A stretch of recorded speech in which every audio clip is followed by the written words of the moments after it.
Hello, everyone.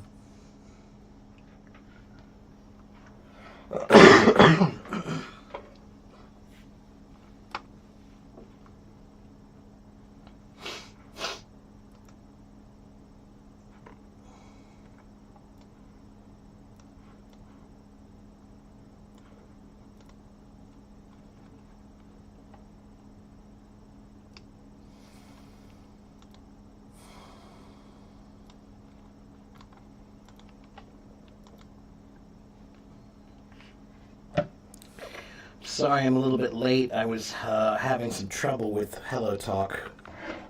The update has some issues.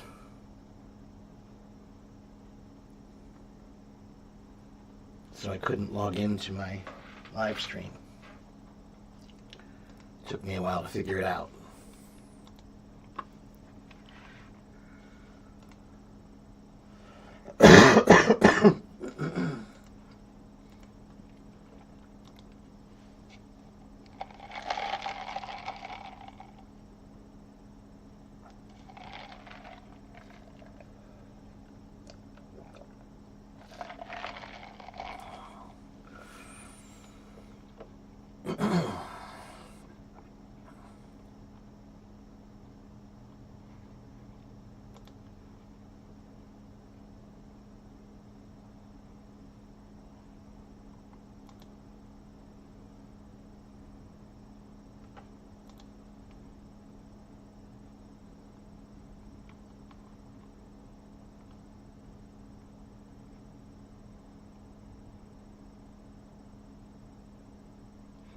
I'm here. I'm waiting for you to talk to me. That's how this works, right? You're supposed to talk to me and I'm supposed to talk back. But I can't really do anything unless I hear something. You know?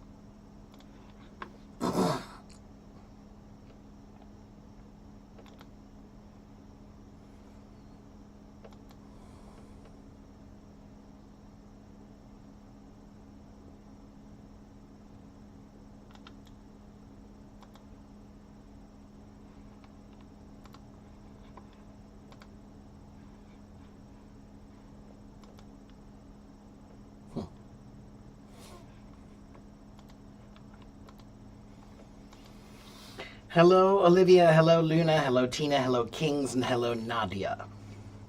If you have questions, then I am here. If you want to talk to me, you can raise your hand and come on stage and talk to me.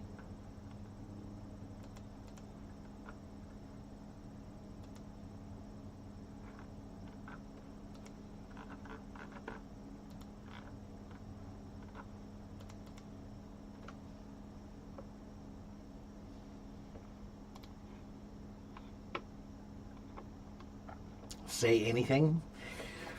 Anything.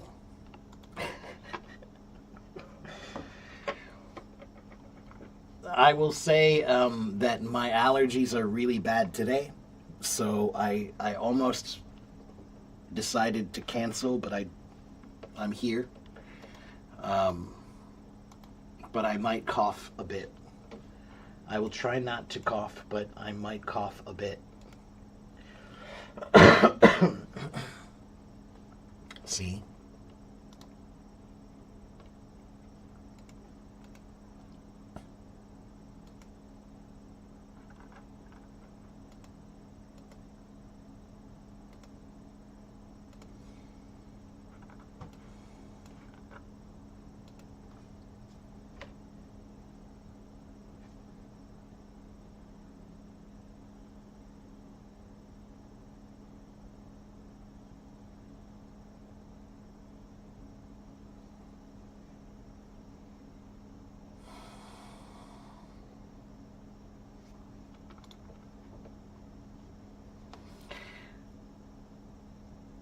How many of you are new?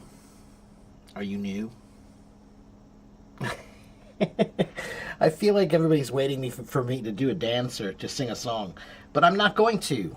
I'm a teacher. My job is to answer questions, but I can't answer them if you don't give them to me.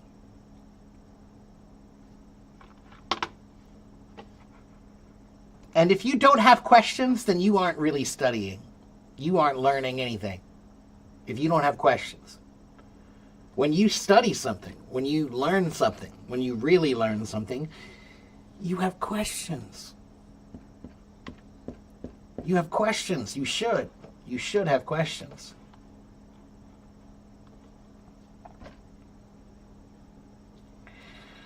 What is the difference between in, at, and on? Bree, those three prepositions can be used many, many, many ways. It would take me a little while to explain it to you, to show you how many different ways, but there are many, many websites that do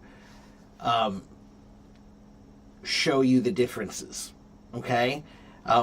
This is a perfect question for ChatGPT. If you ask ChatGPT, what are the differences between in, at, and on, please explain the differences and show me examples, then it will. And then you will see the different ways. Let me just, I'm not going to go through the whole answer, but I will pull it up so that you can see how easy it is to get an answer like that.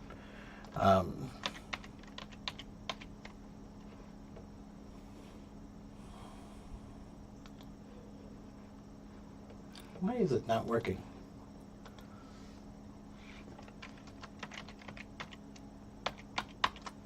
There.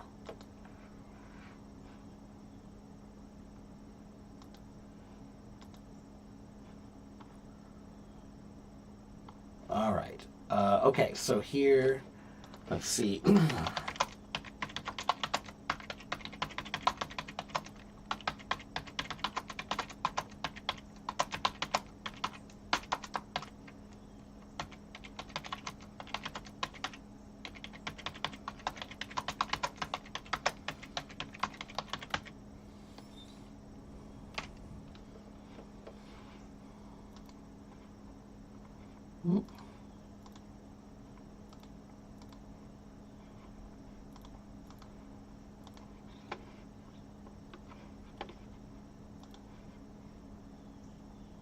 There we go. Oh, I should have made that a question mark, but yeah. Okay, so here we go. In is used for enclosed spaces. So usually when you say you're in something, you're inside something, or it's for a longer period of time. Okay? So for example, he is in the kitchen. Okay, that's inside the kitchen. All right? I live in Cincinnati. All right, that's for a longer period of time. In Cincinnati, not at Cincinnati, in. Okay, the keys are in my bag. Inside, again, inside, right? So it refers to something inside the boundaries of something. A room, a city, a country, a container, or a group. Okay? Or for time, it has a different function. It could refer to months, years, centuries, or longer periods. So, she was born in July. That happened in 1990. So, these are for longer time periods, right? Longer time periods. We'll finish the project in 2 weeks, right? Then we have at. At is used for precise points in space or time. So, for example, she is waiting at the bus stop. I'll meet you at the corner of the street. There's someone at the door. That's an exact point or location.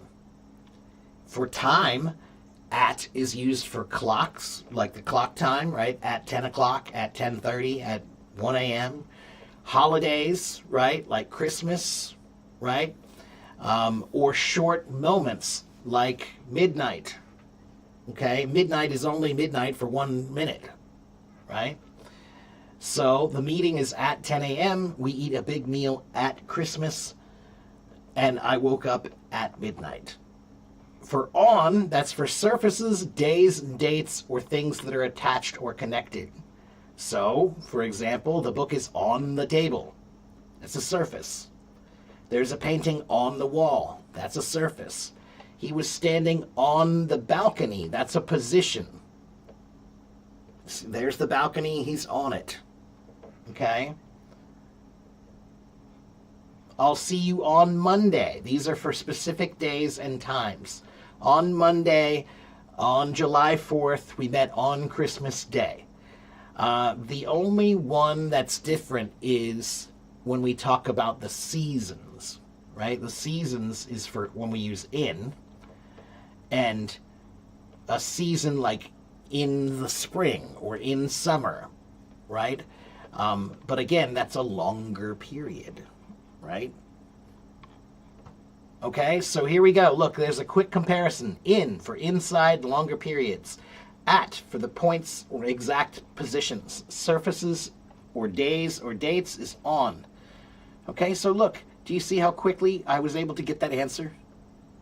I was able to get that answer very quickly. And that's a good answer. Now, how can you remember that? Now you need to go practice. You can now ask ChatGPT, please make some exercises for me to practice in, at, and on prepositions. And it will. Okay? All right, let's see. Be patient. I try to answer all of the questions. Why do I speak very clearly? Because I'm a teacher. Hello, Neil. Can I check your fluency? Neil, that's another thing that you should do with ChatGPT. ChatGPT will do a good job of checking your fluency and your level if you write enough, if you speak enough. Speak to it enough, and it will tell you what your level is, all right? What would be the best study method? Well, Nadia, that depends on what you're studying, okay? Nadia, if you're new, I have methods for everything, okay? And the way I teach is very conceptual. It's all about methods and concepts, all right? You need a plan for studying that includes 8 parts: reading, writing, listening, speaking, thinking, grammar, vocabulary, and pronunciation. Those are the 8 parts of language. Okay, so you need a plan for how am I going to practice my reading? What materials do I have? How can I practice? How much should I study? Is that my priority? Do I need to focus on reading or writing, or which one is more important? Which one is my weakness? Which one is my strength? You need to know all of these things to create a good plan. Okay? How to overcome fear and start talking in English. Do it. Speaking English is just like going through a tunnel. The first time you see a tunnel, it's dark and scary, and you're afraid because you don't know what to expect. But then you walk through the tunnel, or you go through the tunnel, and it's dark and scary at first, and you're nervous. But then you get through the tunnel, and you get to the other side of the tunnel, and then you see it's not so bad. That is the way anything is with embarrassment. Everything that is something that you're worried about being embarrassed about is a tunnel that you must go through. Stage fright. How do you get over being afraid on stage? Get on stage. That's it. There is no pill, there is no plan, there is no technique. Get on stage. So if you're embarrassed to speak, then you need to speak. If you do it more, then you will kill your fear. All right? All right. Hello, Belen. Hello, Jaja. Sometimes I feel lazy. How can I get motivated to learn English? Tina, look at me. Don't be lazy. Motivation is about remembering why you're doing it. Why are you learning English? Why? What are the reasons? Maybe you have forgotten why you're learning English. You need to sit down and remember why. And then you need to remember that this is a tradition. You are part of a grand tradition of language learners.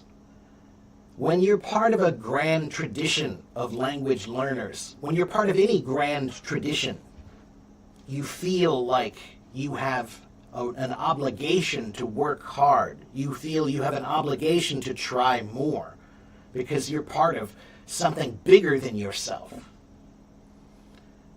Okay? So be part of a grand tradition of language learning. Okay?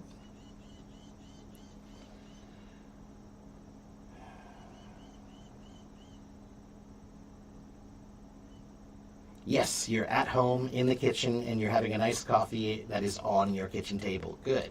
Very good.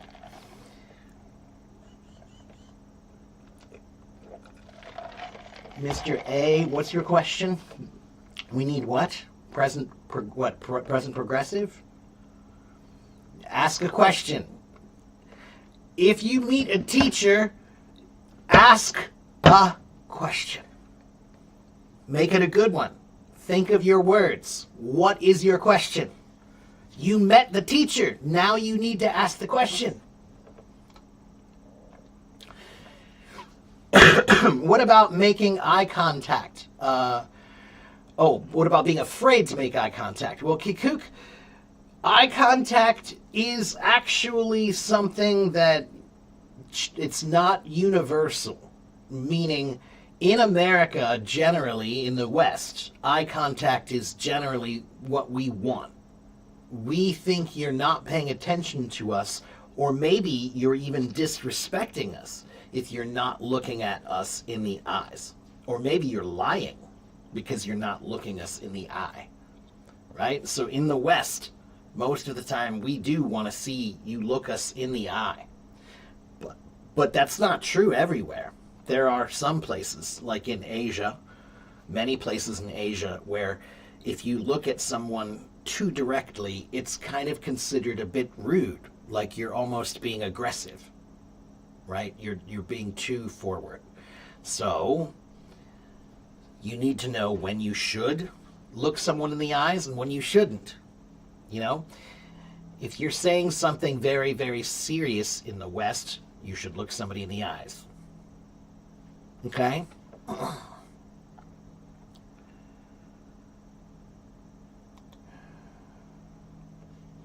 Samira, when you're on stage, how to start talking to me? Samira, when you have a teacher, you should have questions. So if you come on stage to talk to me, it's very easy if you have a question. But make it a good question. What's a good question? What's a good question? Listen to me. I remember my teacher told me one time, he said, "Mark, that's a bad question." I came to my lesson and I asked him, "How can I be a good drummer?" And he said, "Mark, that's a bad question." I said, "Why is that a bad question?" He said, "If someone wrote a book about it, then it's not a good question." Why? Because I can't answer that. Somebody wrote a book about that. If somebody wrote a book about it, I cannot give you a quick answer. So, that means you need to think of good questions, specific questions. How can I work on my reading, like my comprehension more? In, at, on, prepositions. That's a good question.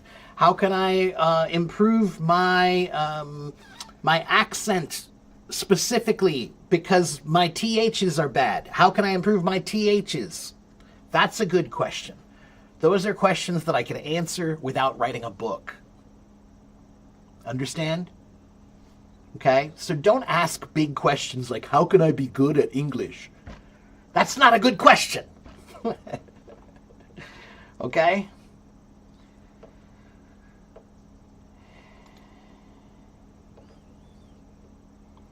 What's the difference between E and I, the sound of them? Well, there are two sounds for each of those, the short sound and the long sound, right?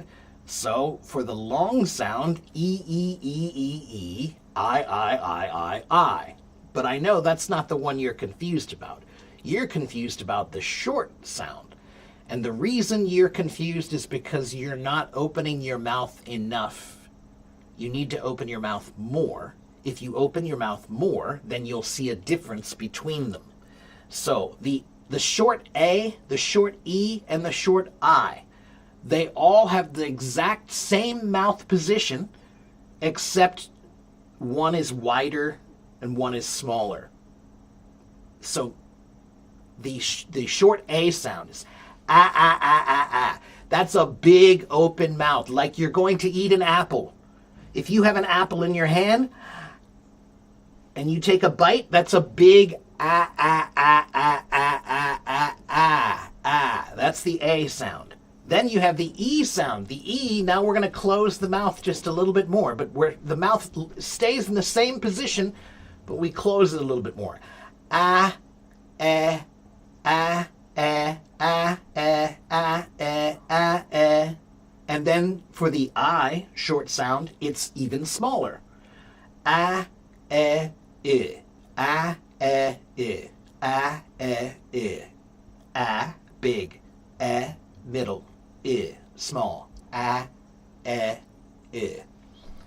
All right? If your mouth is not big enough, then they all seem the same. It's a common problem. It's a common problem. If your mouth is not big enough, then all of your short vowels will feel the same. Okay? All right, let's see. What do I suggest if you're speaking English well and you want to learn French, but you're afraid of speaking or learning French? Why are you afraid of speaking or learning French?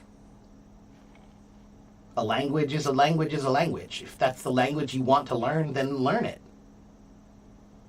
If you can learn English, then you can learn another one. I really don't think that languages... I think it's silly to think about which language is easier than the other.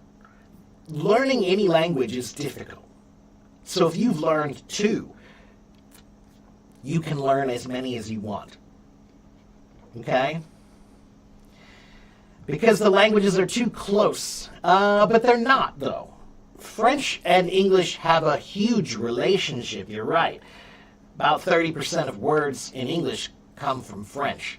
But, the pronunciation of English and French are vastly different. Very different. So the etymology will help you because it will be easier to learn them, right? It's things you've already learned sometimes, right? But then you'll have to learn the new pronunciation, okay?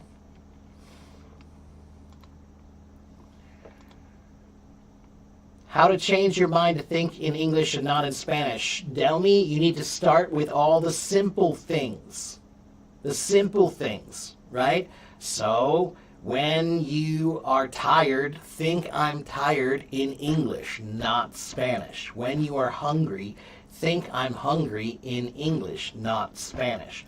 When you like something or don't like something, when you want something or don't want something, or need something or don't need something.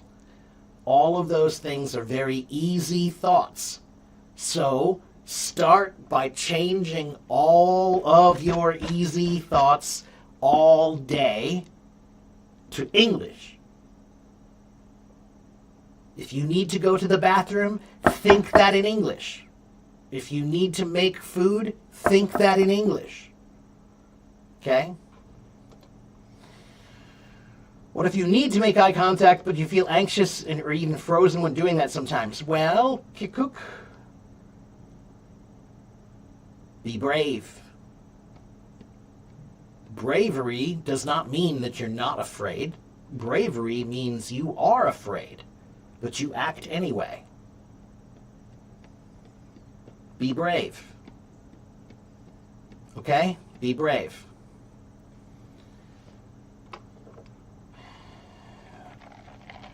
Tina, for example, Tina, Vietnamese and Chinese both have small mouths when you speak the language. Okay, almost all of the language is used using a small mouth, and everything happens inside the mouth. But English, American English, is a big mouth language. So the reason I sound so clear is because I enunciate. Do you see how much I move my mouth? That's exaggerated. I'm exaggerating my pronunciation. That's called enunciating. That's why you can clearly understand me. I deliberately try to speak a little bit more slowly when I teach. So, I try to pronounce things very clearly, and I try not to speak quickly. And I always try to use the simplest language I can, so that more people can understand my points. Okay? But some basic tips about speaking clearly is if you don't move your mouth enough, then it doesn't sound clear. We have a word for that in English. In English, there's a word called mumbling.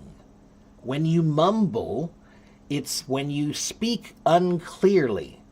Usually, it's because you're not moving your mouth very much. So if I speak like this, all right, next week I want to go to a movie. Do you want to go to the movies with me next week?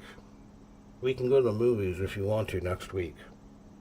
You can understand me, but it's not very clear because my mouth is not moving very much. But if I move my mouth like this, then suddenly everything is very, very, very clear. And it's not just about the volume. It's about the movements of the mouth. Okay? Another tip that I've forgotten that I got many years ago was, it's an acting tip. When you enunciate, maybe somebody can see you, but they can't hear you. But if they can see your mouth, then they know what you said because they can read your lips. What did I say? Watch me. Watch me. Watch.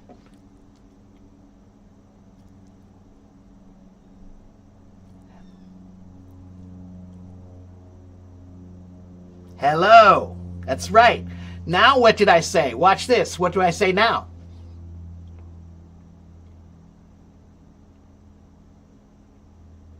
What am I saying? You can't tell because my mouth is not moving enough. What am I saying now?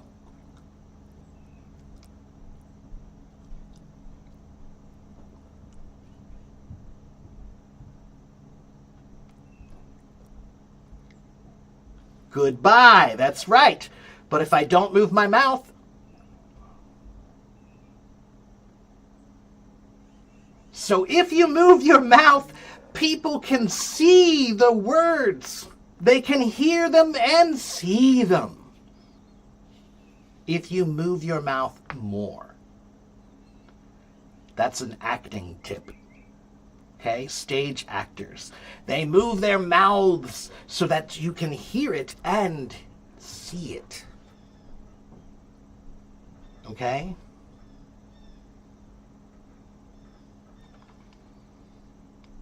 All right, let's see. Did I miss any other questions? Is it not important when I speak with others with wrong grammar? Jaja, if you're in school, grammar is important. If you are at work and your work uses English, probably grammar is important.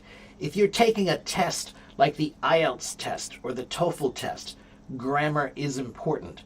But if you're talking with your friend at the store, no, grammar is not that important. It's not. Grammar is something that you should always work on. You should keep practicing. And it's never finished. But you should also not worry about it too much in daily life. Because when you worry about it too much, then you get more nervous. And that becomes a bigger problem. Being nervous is a big problem. So if you worry about grammar, then you will be nervous. So that's why when you speak in most situations, no, don't worry about the grammar. If you make a mistake, if it's a big one, somebody will point it out to you. And that's okay. That's a good thing. That's why you should try to speak and you should try to make mistakes. Because when you do, maybe someone will correct you. Then you can learn. All right? What's the best way to learn English by watching movies or series, with subtitles or without? Neither. Nadia, the best way to learn English by watching movies or series is by using the transcript. Every American TV show and movie has a free transcript online. All you have to do is type in the name of the show or movie and the word transcript. Then you'll find a website where you can download that transcript. What is a transcript? Excuse me. What is a transcript? A transcript is the subtitles. But it's on paper. And if it's on paper, now you can write notes. You can circle things. You can say, I like that vocabulary word, or I don't know what this means. So if you're watching a TV show and you're watching, or a movie, if you're trying to learn English, then you need the transcript. If you're watching it without the transcript, you're not really learning. You're not studying. You're watching a movie. That's entertainment. Okay? That's fine. But if you're telling yourself that you're studying, then you need something to study. Get the transcript. Now you can study the language in the show or movie and see what it really is. Okay? All right, let's see. You kept trying to be brave for half a year, but you still feel fear sometimes. Well, that's the way it works. You know? Fear doesn't always go away. You know? You just have to be bigger than it. Okay? Fear seems really big when you're a child because when you're a child, you're really small. But when you get bigger, some of the things that you used to be afraid of, you're not afraid of anymore because you're bigger now. So that means that fear is something that we adapt to when we learn that it's not that bad. But you have to learn. You have to push yourself to see it's not that bad. I thought it was very scary, but it's not that scary. So when you're afraid to go swimming, many people are afraid to jump in the water. But we all do. Because we know that the water is not really that scary. Right? You're just making it more scary than it really is. You're making it more scary.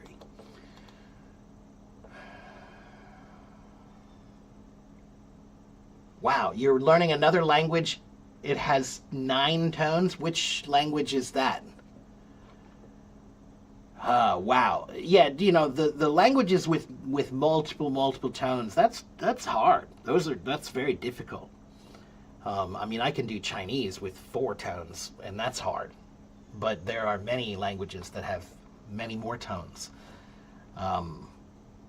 And yeah, I wish I could give you a good advice for that, but I'm not a master of every tonal language, so I don't think I can really give you any more advice. Just, if you want it, then you'll do it. Sometimes it's that simple in life. If you say you really want to do something, then do it.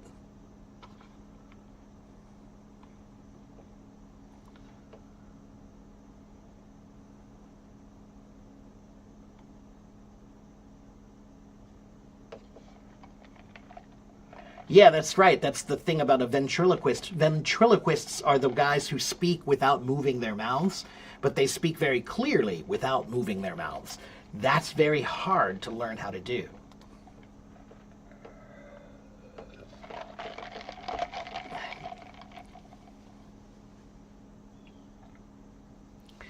Nano is asking about vocabulary. Nano, if you want to learn vocabulary, don't memorize. Don't memorize. Memorizing is the worst way to learn. Okay, but if you go here,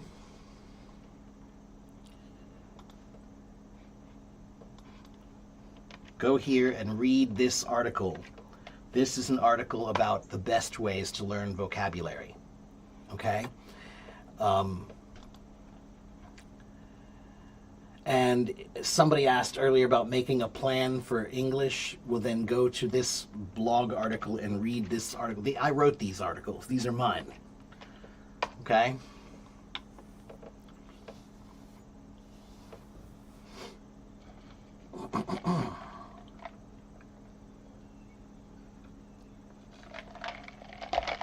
Carolina, you can say, I learned to swim just a few years ago, and I'm happy that I overcame my fear, or that I have overcome my fear. Both would be fine. I overcame it, that's past tense, or I have overcome it. Present progressive, yeah.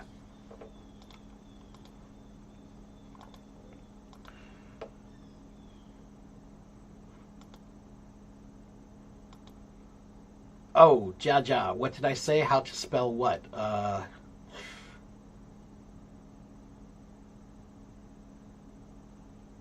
don't know what I said that you're trying to ask me about. I'm drinking iced coffee.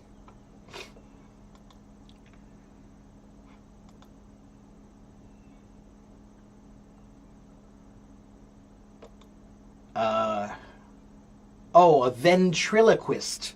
Ventriloquist that's the person who can speak without moving their mouths. Like, they can make it sound like a voice is coming from another place.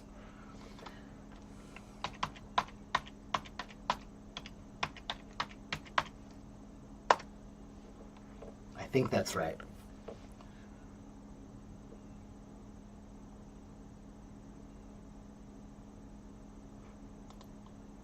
How can you improve your English fluency to be like me?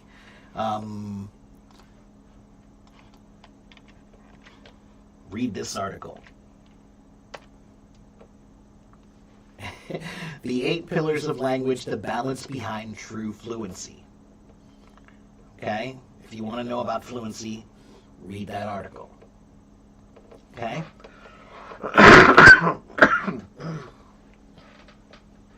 Excuse me. All right. I haven't had anybody on stage yet. And today is the on-stage edition. That means if you want to come on stage to ask me a question, you can. Come on stage. Raise your hand. Raise your hand and come on stage and ask me a question. Bebe says, I am shy. Well, don't be shy. Shyness is not a good thing. Bebe, if you say I am weak, you know that that's a bad thing.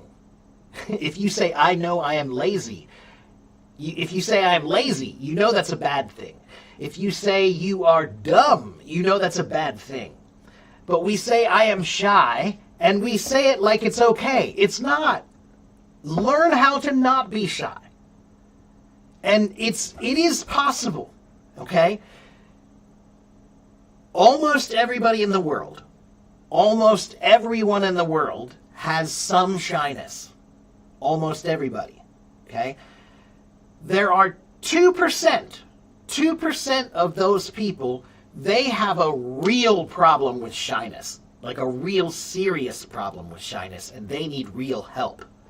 But 98% of you, if you are shy, then you need to learn how to not be shy.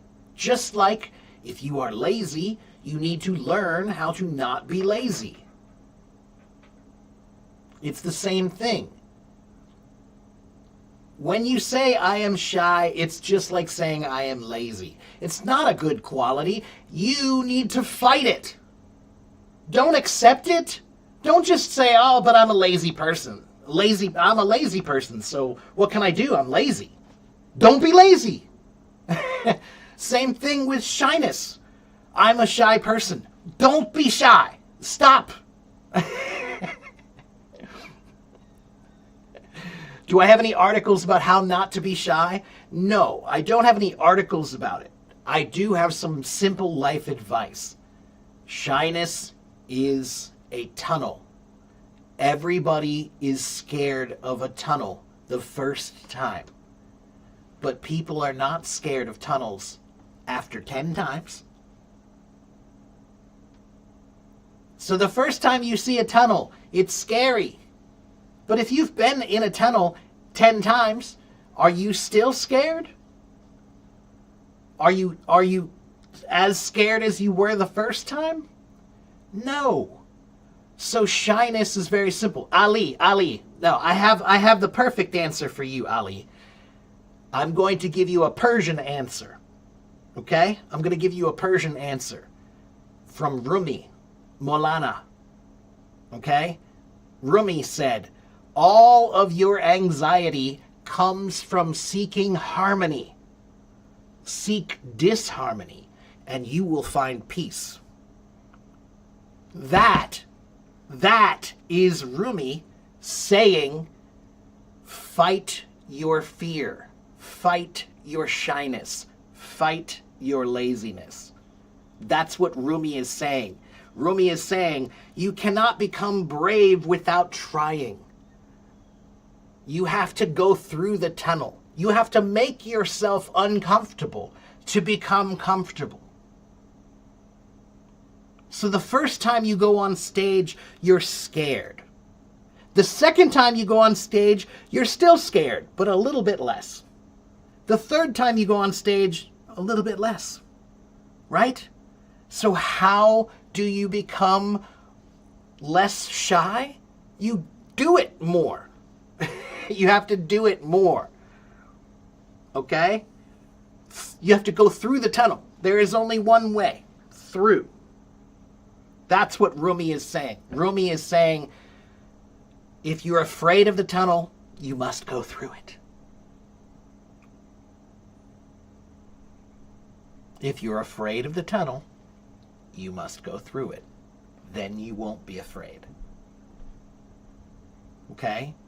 All of your anxiety comes from seeking harmony. You're trying to create a place where everything is comfortable. But that's not real. Life is not like that. Sometimes life is uncomfortable. So that means you should force yourself to be in these uncomfortable things. Then you'll become more comfortable. Okay? That's how that works. All right?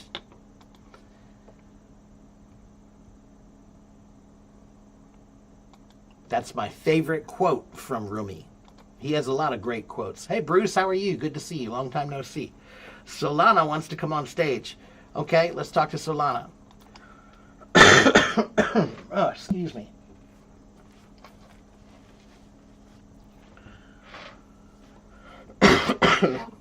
Hello, Solana. How are you? I'm good. How about you? I'm pretty good. 你要进来吗？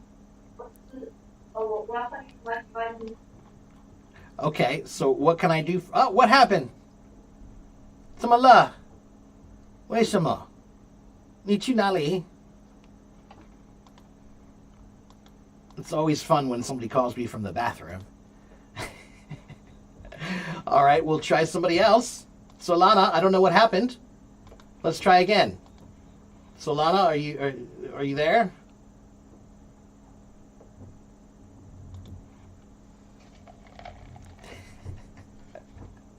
There she is. She's back. Can you hear me?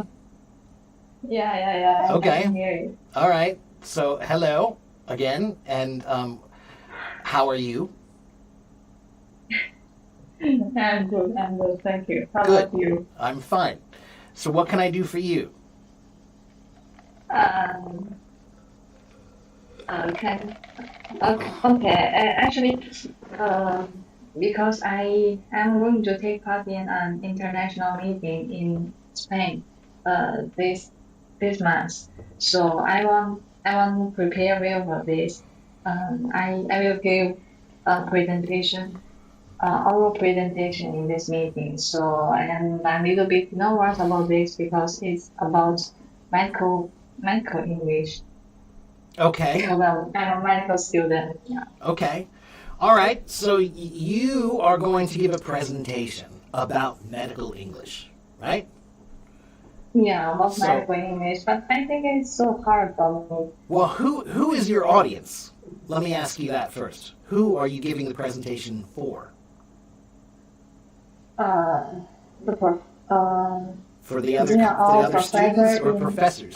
they are all professor about nephrology, no, respiratory department. Ah, okay. So you're giving a presentation to the professors, not to the class. No, it's two professor. Okay. All right. That makes a difference because you have to know your audience. That's the first thing when you're giving any kind of performance or presentation. You have to know your audience. If you don't know your audience, then you can't read the room. Read the room means to look around and see what are they expecting? What do they want me to do here? You know, what's the right thing to do in this room? You know? So, giving a presentation is like being a teacher. That is what you're doing. You're teaching someone something. So that means you have to have the confidence to teach it. So, whatever it is that you're teaching, you have to pretend like they don't know. They don't know.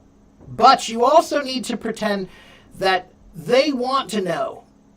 They want to know. A classroom, a good classroom, shouldn't feel like a lot of pressure because I'm there to help and they need help. They want help. So it shouldn't feel very, very nervous for you or anxiety filled because you're trying to help somebody and they need help. So that's not a nervous situation. It shouldn't be, right? This is a very important thing. When you're on stage, if you're thinking this is a performance and the lights are on me and everybody's looking at me, now you're nervous. But if you're just teaching, then you're there to help and they want help. That brings down the level so that you can relax a little bit more. And that's important because if you can't relax, then you can't be confident. Right? Yeah, I think I just need some confidence because I think they are all professors and I'm just a medical student. I don't think I'm more knowledgeable than them and maybe they will ask me some question about my presentation. So Okay, just well, they a will. little bit nervous. First of all, they are more knowledgeable than you and they will ask you questions. But that's okay Yeah. because, again, they should be there to help you. They should be there to help you. All right? So you need to remember that is their job, is to help you to become the thing that you want to become. Now, there are two ways to teach someone. You can teach somebody the easy way, where you're nice and friendly about it, but then there are some things that have to be kind of learned the hard way, right? Like, so for example, I'm a musician, I'm a drummer, right? And so when you learn about learning new beats or new rhythms, when you're in your practice room by yourself, that's one thing. That's fine. There's no nobody can hear you. It's no big deal. But you can't really learn what it feels like to have that pressure until you get on stage. And then you feel like, man, this is different. This is not like my practice room. This is different now, right? So, Solana, have you ever met a confident baby? No. Well, what do you mean? A confident baby? Yeah, babies can't be confident. Why? Because they have no experience. Yeah. So how do you become confident? You get experience. So that means that if you want to be more confident doing these kinds of things, then you need to do it more. Okay? This is a very simple case of stage fright. This is something every musician knows about. The first time you get on stage, you're nervous, you're scared. And the truth is, even now, I've been on stage thousands of times. I've played in front of 10,000 people. But I still do get a little bit nervous sometimes. It's not as bad as but it's not as bad as the first time. No, the first time you're nervous because you don't know if you can do it. Now when I'm nervous, I know I can do it. I'm just a little nervous because there's a lot of expectation, you know? But a little bit of nervousness is good. A little bit of nervousness makes you feel a little bit more careful. You're more focused when you're a little bit nervous. Okay? Yeah, So, that's true. but guess what, Solana? Do you know what a lot of musicians do? A lot of musicians. Now, please remember, I'm not necessarily recommending this, but I just want to tell you, a lot of musicians, including myself, sometimes when I had to perform at the bar, I'd have a beer first. Just one. And Well, yeah, and that would be enough to make me relax. And guess what? There are many, many studies that show that people who have just a little bit of alcohol, they speak a second language better. Because why? Because we call it liquid courage. when you have one Liquid beer, courage. it's called Liquid liquid courage. courage. Yeah, it gives you just a little, you just relax a little bit. You stop worrying so much and now you can just speak, right? You don't want to have 5 beers because now you're drunk. But one is just like, it just makes you relax a little bit. Now, again, if you don't drink alcohol, that's fine. You don't have to. The point is still the same. The point is that it helps you to relax. It's about making you relax so that you have more confidence, right? And there are a lot of ways that you can get confidence. One way is by practicing more, by doing it more. The more you do it, the easier it will get, okay? Why am I able to answer your questions and I'm not nervous? Because I've been teaching for a long time. A long time. Okay? you have So- lots of experience. Yeah, and experience gives me confidence. So I know I can do this because I have. So that's what confidence is the feeling of like, I know I can do this because I have done this. That's what it is. All right? So, Yeah, the that's first time you do one of these presentations, it's going to be hard. Solana, I'm going to tell you about pressure. Many years ago in 2015, I used to work for HelloTalk. I was the American representative of HelloTalk. And I had to go to Harvard University. And I had to present this app to the entire language department of Harvard University. I don't even have a degree. I don't even have my degree, Yes, but I already. had to go and present this to people who have many, many, many degrees from all of the best universities in the world, and I had to present it to them. But I did it, and I did well.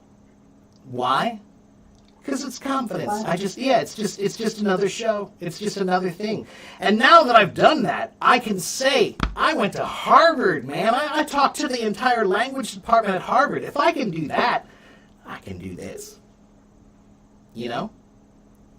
So, Yeah, I think this meeting will send me to a next level of my life. yeah, it will. Because, again, it's one thing to say you know something. It's another thing to show you know something. Right? Anybody can say, I know this. But Albert Einstein said, if you can't explain it simply, then maybe you don't really understand. And that's always that's an important one to remember as a teacher. As a teacher, when I explain things, I can use big words. I know many, many big words. But why would I not use them? I choose not to use them because big words are good for some people, but not all the people. But small words are always good for everyone. So that's why I Looks like usually fun. use simple language when I explain things, because I'm trying to include the most people in my explanations. So yeah, just go do it. It's gonna be it'll be hard. It'll be nerve-wracking. You'll be nervous, but when you're done, you'll feel better, and you'll feel like I did it. And guess what, Solana? Even if it goes terribly, you'll feel better. Yeah, at least I finished. Yeah, because you have to remember, babies. When babies learn to walk, what do? They get up, they take a few steps, they fall on their face. Then they get up again, they take a few steps, they fall on their face again. But they get up each time, right? So you're going to fall on your face sometimes. There are a few times when you're going to fall on your face in life, and that's a good thing. You'll learn from it. Okay? You'll learn from it. So, don't worry, just go do the best you can. And just remember what I said. When you give a presentation, try to be a teacher. And that takes it a little bit down. So it's not quite so, it doesn't feel quite so much like everybody's looking at you and expecting something from you. This is a situation where you have information that can help someone and they want that help. Okay? Try to put that in your head, and it'll make you feel more calm, and then you can do a better job. Okay? And then practice it as much as you can. Get your friends together, do a practice. Just pretend that you're doing it for the professors, Do it for some other people. And the more performances that you can do, language is a performance. So every time that you can put yourself in a situation like this, that's good. Every opportunity that you have to speak in public, do it. Okay? That's how you get this I level agree. of confidence. Okay? All right, Solana, well, good luck to you. I'm sure you'll do fine. Okay, and you should watch my live streams more often, because sometimes I teach about etymology. Do you know what etymology is? And I don't know. It means the history of where the words come from and how they've changed over time. And 60% of English words come from Latin or Greek, and that's where all the medical words come from, Latin and Greek. So this is something I've been studying since I was about 15 years old. And so I'm not a doctor, but I can look at medical words and I know what almost all of them mean because I know the Latin. I know the root language. When I see that, then I know, I know exactly what this means. And actually, it's very useful that way. Like, for example, cardio. Anything that has cardio in it has to do with what? Your heart. Yeah. Cardio. Pneumo. P-N-E-U-M-O. P-N. It starts with a P. Pneumo. That has to do with your lungs. Anything that's pneumo, right? And yeah, so all of these words, these are Latin roots. And if you just learn the root, then every time you see it, you're like, oh, I know that little part, So yeah, it's very useful. Yeah, that's a good way. Yeah, so come back and see my live stream sometime when I do some etymology, and you can learn a little bit about that. Okay? Okay, where can I get it? Well, if you follow me here, follow me on Hello Talk, and you'll get notifications about my streams. Okay. Of course, I already follow you. Okay. Well, you can also, if you are able to, and I know not everybody's able to, you can go to my Linktree, and on my Linktree, you can find my YouTube and my website and my podcast and my blog. Everything is there. Okay. Okay. All right. I'll talk to you like that. All right. Well, good luck to you, Solana, and I hope it goes well. Come back and tell us how it went. Okay. Okay. Okay. Thank you. Bye-bye. Thank you so much. You're welcome. Okay, see you. Bye-bye. All right. Let's see. How about Irene?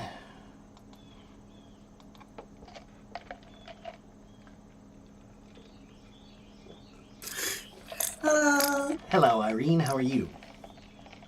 I'm good today. Good. And you're in China in what city? I'm in Guangdong province. Okay. All right. And what can I do for you today? How can I help you? I wonder that how to have a small talk with others because I'm not so good at it. Could you say that again? I couldn't hear you very well. It got very quiet for a second, Irene. Can you hear me? Yeah, just the audio is not really good, and I can't really turn it up anymore. Try again. I think the connection's not very good. Ah, You mean my connection is so good? it's not so good. Yeah, it's freezing sometimes. It's okay. It's a little bit better. It's a little bit better now, I think. It's a little bit better now. So tell me your question one more time. My question is that how to have a small talk with others because I'm not so good at it. Ah, small talk. Okay, small talk is easy. Small talk is very easy. Let's small talk right now. How's the weather today? That's sunny. Okay, so guess what? The weather, that's the number one thing that we talk about with small talk. That's almost always how we start small talk. How's the weather? Or what's the weather been like recently? When you see somebody from another place, one of the first things we do to start a conversation is say things like, how's the weather today? Right? Okay? Now, that means now you need to know how do you reply to that, right? Oh, it's pretty sunny today, it's pretty hot today, it's humid today, so you need to learn your vocabulary words about weather. Yeah, it's kind of important because that's, like I said, that's one of the most important ways to start a conversation because weather is something we all feel, we all experience, okay? So small talk is easy when you think about things that everybody knows, everybody experiences. Food is another good one, right? Like, maybe you're going to go out to lunch and you can start with, well, what kind of food do you like? Do you like Mexican food? Do you like Chinese food? Do you like French food? Do you like spicy food? That's a good one, right? Food, I think that's a good topic, but I think there is a little bit difficult for me. Different country they have different dish names. Mm-hmm. Some dishes maybe they didn't try it. They only know the flavor. So, I can you teach me how to have a good way to talk about food?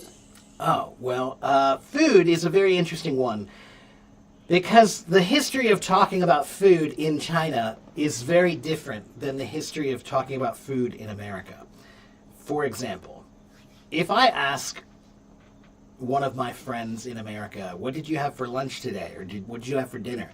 Probably they're going to use the most delicious words they can to describe their food.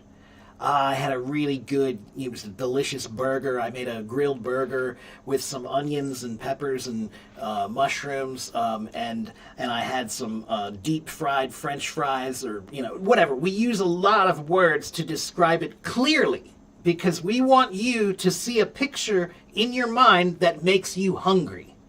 But if I ask the average Chinese person, what did you have for lunch today? It doesn't matter if it's English or Chinese. They all say the same kind of thing. They all say something like, I had some pork and rice and vegetables. but like in the most basic way. What kind of pork? I have no idea what kind of pork that means. Did you have the pork snout or did you have the foot? Did you have the, like what part was it? Was it boiled? Was it cooked? Was it raw? Like, I don't know. Rice, was it cooked rice? Was it steamed rice? Was it fried rice? Was it salty? Was it sweet? Right? And the vegetables, what kind of vegetables are they? I remember when I was learning Chinese and I took some of my Chinese friends to the Chinese market in my city. And I said, I'll take you guys to the market and then I can ask you questions about how do you say this? What's this in Chinese? What's this in Chinese? What's this, right? So I'm in the market, I'm asking about the vegetables. And I said, 这个中文怎么说? And they said, oh, 这个就是菠菜, 这个就是高丽菜, 就是, kongxing whatever. And lots of different vegetables, right? And the word in Chinese for vegetable is cai, right? And so, but then I pointed to one and I was like, 这个中文怎么说? And they were like, 不知道. They're like, there's too many. They don't even know. There's some vegetables that they're like, it's a vegetable. It's a vegetable. I don't know. It's a vegetable. We eat it, That's it. But the difference is, why are we like that? Why is there a difference in the way we talk about food? There's a cultural difference. It's changing now, but there's a cultural difference here. We have a saying in English, some people eat to live and some people live to eat.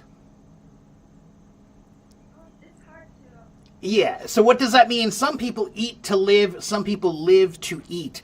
What that means is some people eat to live means that the food is that's just fuel. It's they don't really care what it is. It's just something for my belly because I'm hungry. I need fuel. That's it. I'm eating to live. But then if you live to eat, that means I love food. I love food. I want delicious food, right? So to live to eat is just to survive, right? Now, Chinese people, many of them, when they talk about food, they talk about it in simple terms because that's traditionally how it always has been. Food was not a luxury. Food was something that you eat because you need to.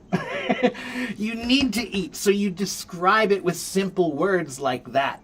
But now, people are not so poor now. Now you can eat lots of foods, delicious foods from all over the world. So when you describe them, you should describe them in a delicious way, right? Like in Chinese, they even have a saying, they don't use it very much anymore, but they used to say, 你吃了吗? Right? Which means, in Chinese, it means, have you eaten? Have you eaten, right? And it was a way to say like, hey, if you've eaten, then you've had a good day. You've had a good day. You've eaten already. That's good. It's a good day. I ate. And Europe was like this too. A long time ago, my grandparents were poor.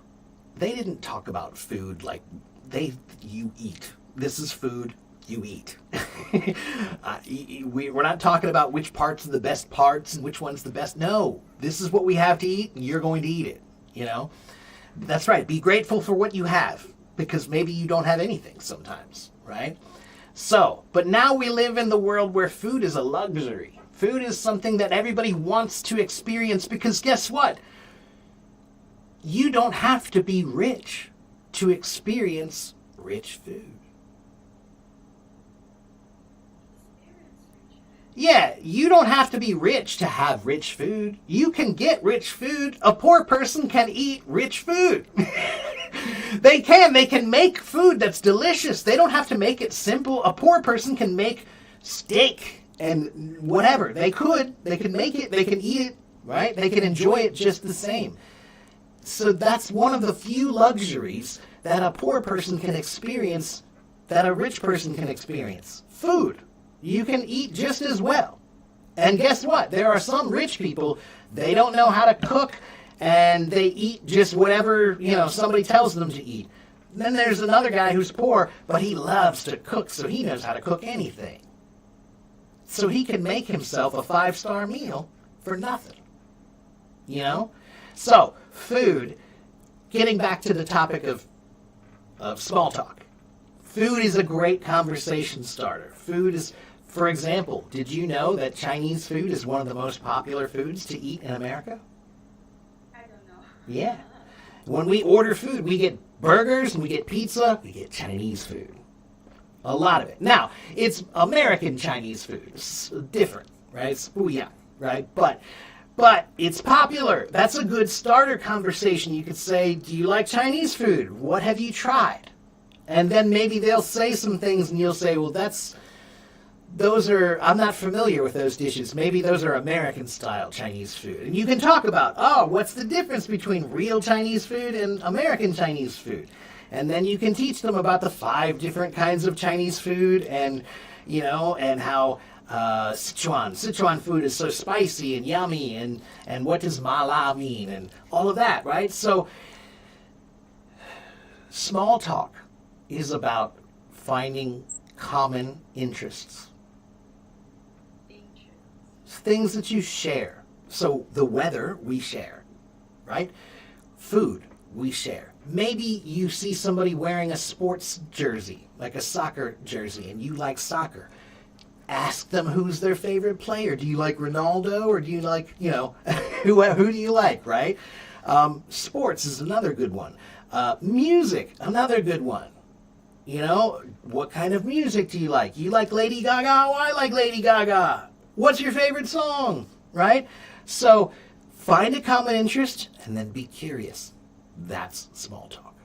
Yeah, that's right. And I have another question. That is how to say something in a humorous way, not that so serious. In a humorous way. Well, being funny is different for everybody. Everybody has a different way of being funny. Like my dad is very funny, but he has a very weird way of being funny. Like just recently, my mom, she volunteers at it's a place where they donate things for poor people, right? So she works there and she helps to sort all the different things that people bring in. My dad went up to go visit her just the other day, and at work, and the people at work did not know my dad. They know my mom, but they didn't know my dad. And my dad was walking up behind my mom, and he was acting all creepy behind her because he likes to be funny like that. But nobody knew him. So they see some creepy old guy behind my mom, like being weird behind her, and they're like, but she knows it's just him. He's just being funny and being weird, and they're like, oh, that's just my husband. Never mind, So being funny is different for everybody, But I would say don't try too hard. Don't be funny. Be real. Be yourself. Okay? I think that this is something that I can't speak for everybody, but I can say that I think in America we generally want people to be yourself.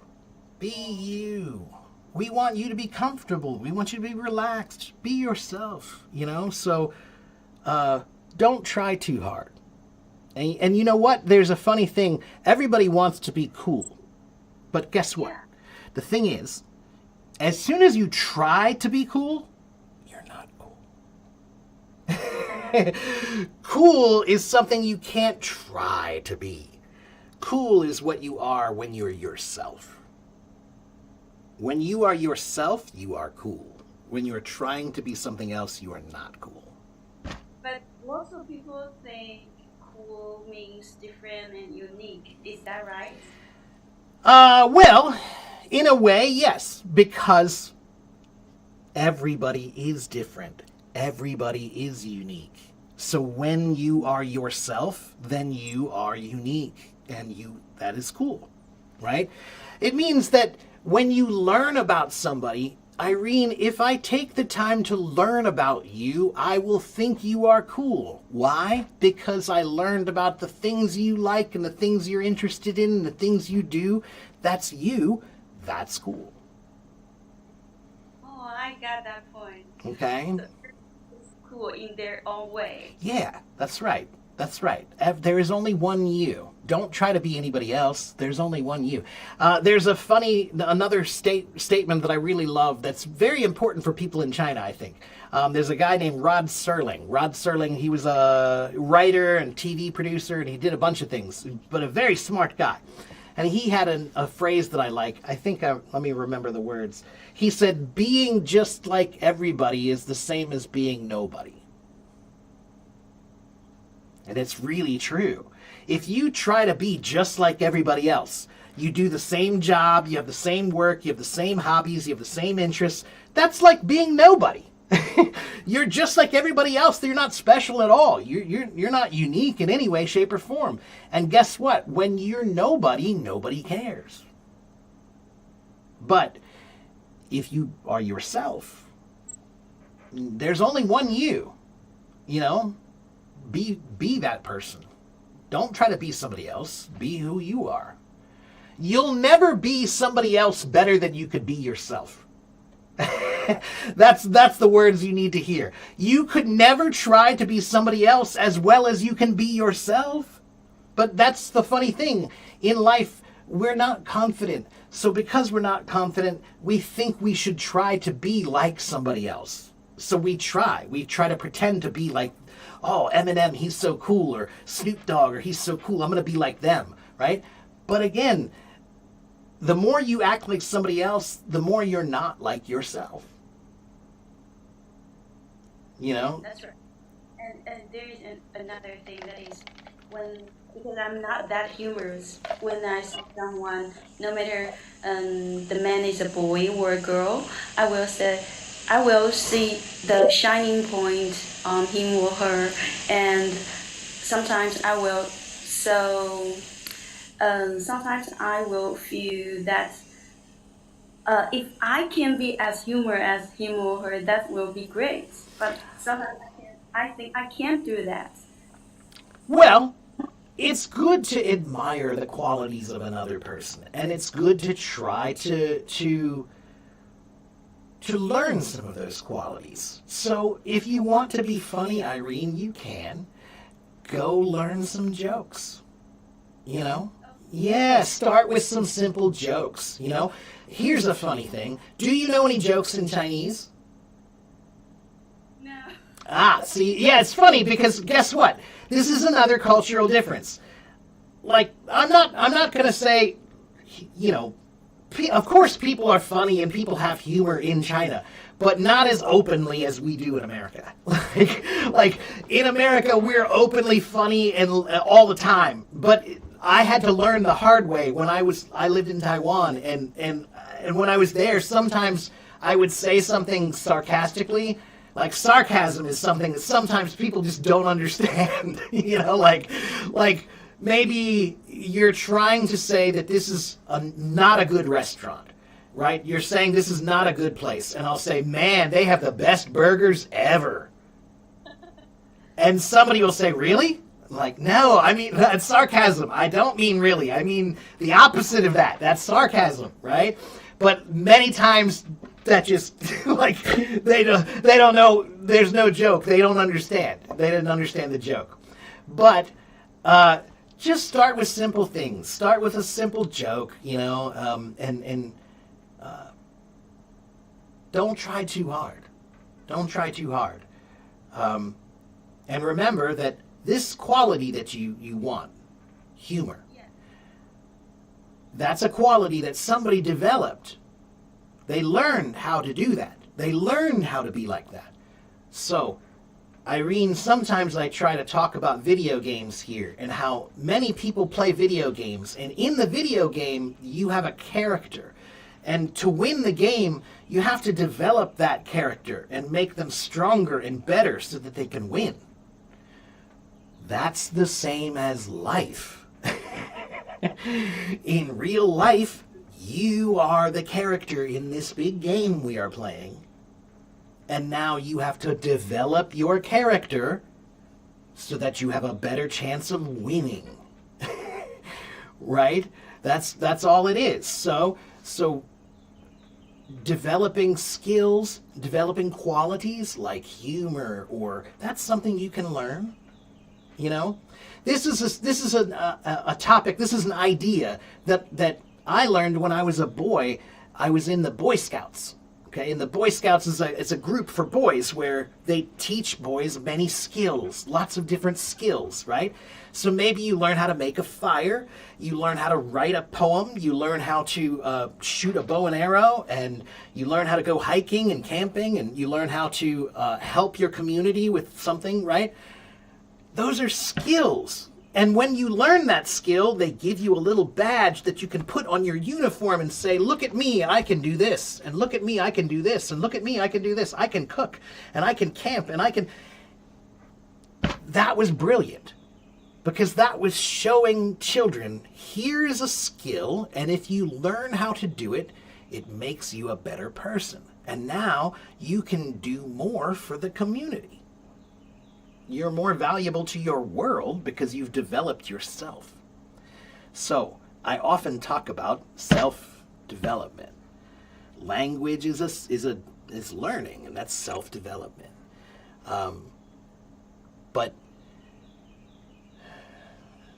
when you go to the gym, why do you go to the gym? Because you have to develop your body, right? So we know that one. That one's obvious. Well, to learn all of these things, that's a skill, and you have to decide it's a skill that you want to learn, right? So if you want to be funny, you can be. Start learning some jokes, start watching some funny people. Comedians are brilliant. Comedians are brilliant because guess what? In comedy, we say timing is everything. Timing is everything.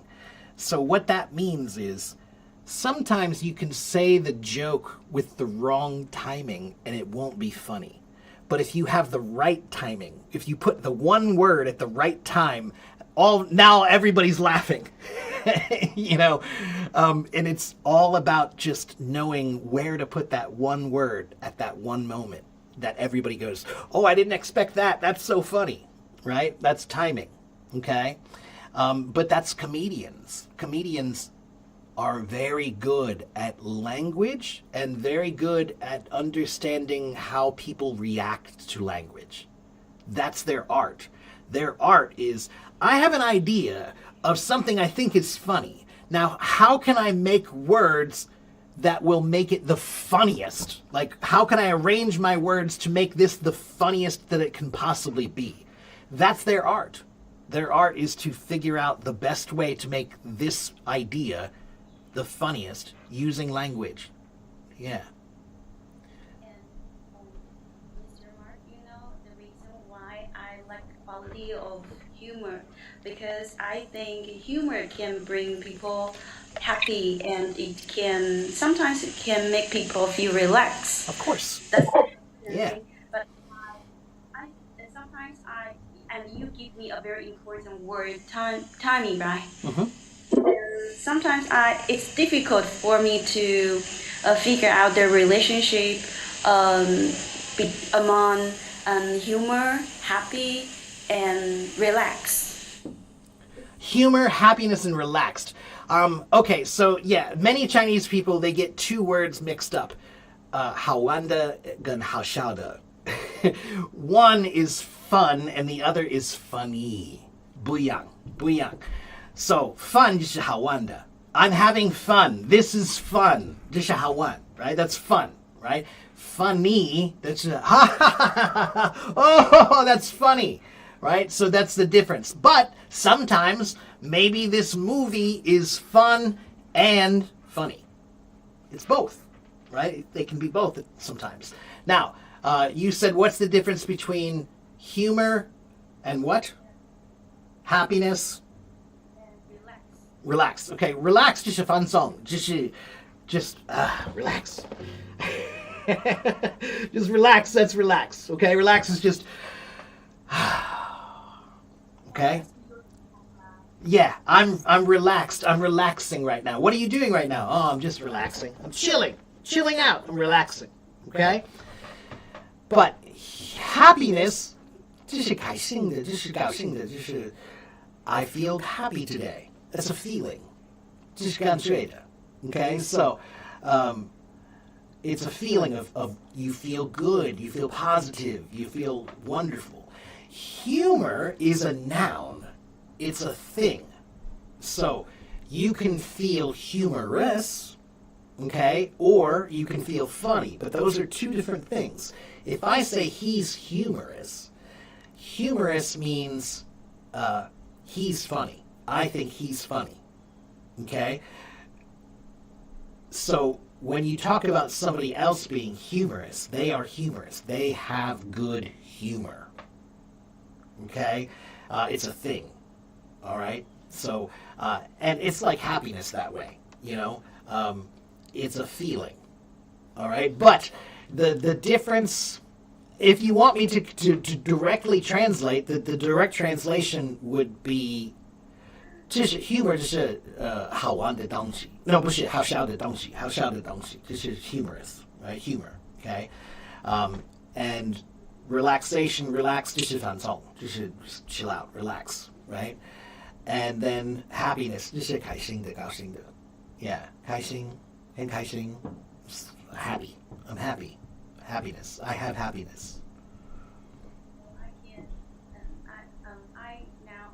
I want to share you my opinions, and I want you to give me some advice. okay So in my daily life, if I want to be humorous, I can tell some jokes, Mhm. and I can learn some skills to be more funny than before. sure And I can also be myself, and just as you said, to do the self-improvement, yeah so that you can also be fun and bring happiness to yourself and others. That's right. Yeah. Yeah, you know, that's the thing about learning. Learning brings happiness to yourself so that you can bring happiness to others. When you learn things for yourself, you can become a gift. When you learn something, now you have something you can give. That's a gift. So you can gift the world the thing you learned, right? So that's why you should learn. The more you learn, the more you have to give. The less you learn, the less you have to give. And in our daily time, when we have a small talk with others, and should it and how can we control the time? Don't. Because when it's too long, I or others will feel a little bit awkward. But when it's too short, I think it will be a little bit nervous, I think. That's normal. That's normal. That's the way it is. That's how life is. Sometimes you're talking to somebody and you're having a great conversation and you don't realize the time is, wow. I thought it was 5 minutes, but it's been 20 minutes. We've been talking for 20 minutes. Wow. But that's not a bad thing. That's a good thing. Now, if they're late, they'll know. They're an adult. You're an adult. They're an adult. If they're late, they'll tell you, oh, wow, this is a great conversation, but I'm so sorry. I have to go. You know? And that's why we say, I'll take a rain check.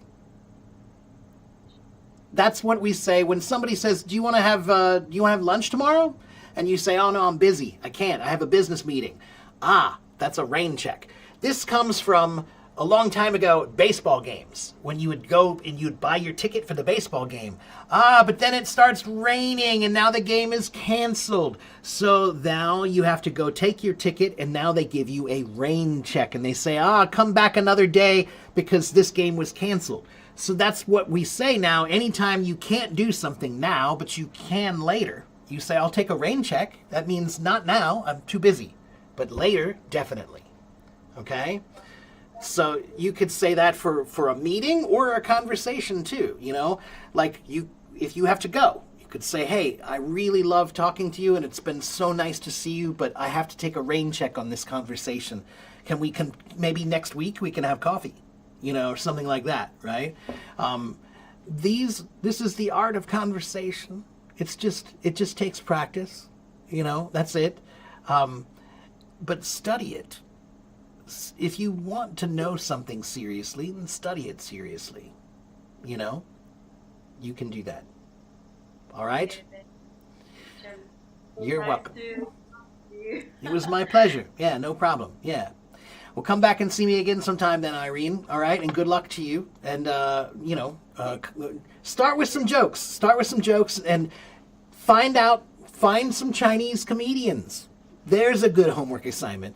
Because I think that if you find some Chinese comedians, they will be a great place to start because I think they will know how to connect the cultures. They'll know how to connect the humor of the West with the culture of the East. I think they'll know how to do that well. So find some good Chinese comedians and see what they say. All right? I will share a joke with you. Yeah, sure. Yeah, do that. Yeah. All right. Great. All right. Well, Irene, it was great to talk to you, and I'll see you next time. Okay. Okay. Bye bye. All right. Irene, it was nice to talk to her. Let me just check the comments to see if I missed any other good questions or comments here. Let's see.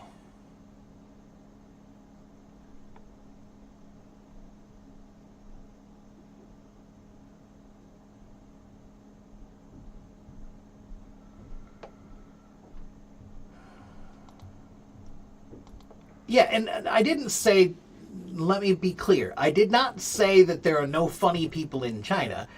I said that Chinese humor is different than Western humor. It's a little different. It's a little different. And sometimes it's the same, but sometimes it's a little bit different. And of course there are funny people. I have many funny friends from there. But I think they all recognize that it's culturally different. That in general, comedy is a bit bigger here because we're very open. You have to be really, really open to talk about comedy. Comedy is not where you say, well, you can't talk about that. You can't talk about this. You can't talk about that. You can't talk about this. That's why comedy can be hard sometimes. Sometimes, depending on where you live, comedy could be hard because there are a lot of things you're not allowed to talk about, right? So, that's just different. It's just different around the world. All right, let's see. Yeah, I don't know why her microphone was a little bit low, but I think it was a problem maybe just with HelloTalk or with her phone. Yes, take a rain check means, or take a rain check on this conversation means we'll talk next time or another time. Yeah, take a rain check just means we'll try to find another time in the future to do this. Right? So take a rain check on coffee, take a rain check on lunch, take a rain check on dinner, take a rain check on something. Anything that you can't do now but you want to do later, you can take a rain check. Okay?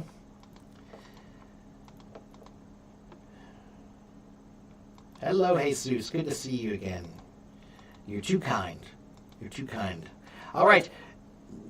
Nobody's raising their hand, so the stage is free. If you want to come talk to me, I have a little more time. Raise your hand if you want to come talk.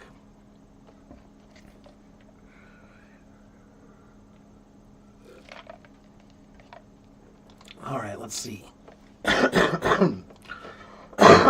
Excuse me. All right, let's try Saeed.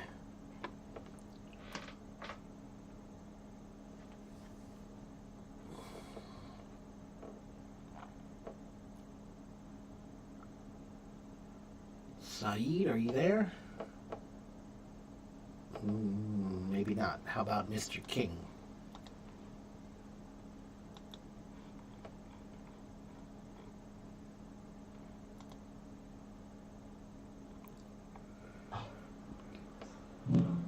Hello, Mr. King. How are you, my friend? I'm pretty good. Thank you so much. What about you? I'm doing all right. I can't complain. What can I do for you today? How can I help you? I'm here. I'm a new learner in this beautiful application called Talk. And I want to be fluent in this beautiful language.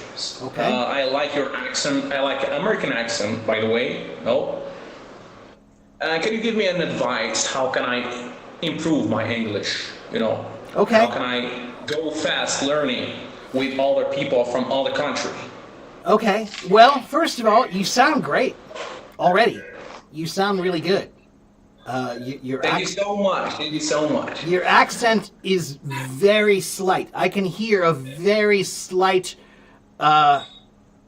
You're from Algeria, right? So I can hear. From Algeria, the North Africa. Yeah, right. And so we are here in Algeria. We speak the second language. It's French. No? Right. That's what I hear. I can hear that little bit of, it's like English, French, Arabic accent. I can hear that accent. It's mixed, yeah. Yeah, it's a nice mix, but it's very slight. But it's very slight. It's not very strong at all. Not strong at all. So your accent, you don't need to work on at all. You don't need to fix that at all. I don't want you to change anything about your accent. There's no need. Thank you. You already speak clearly. That's the goal of language. The goal of language is not to pretend to be somebody from another country.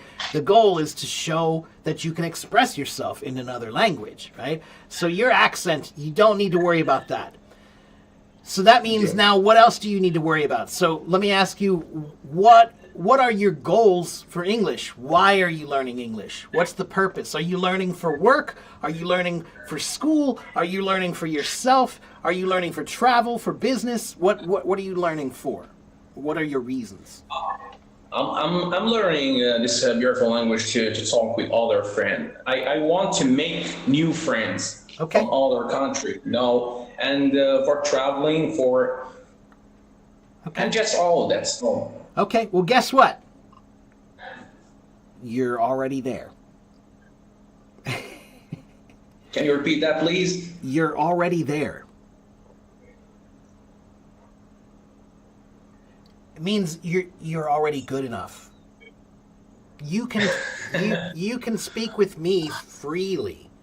I can tell that you feel confident, you feel relaxed.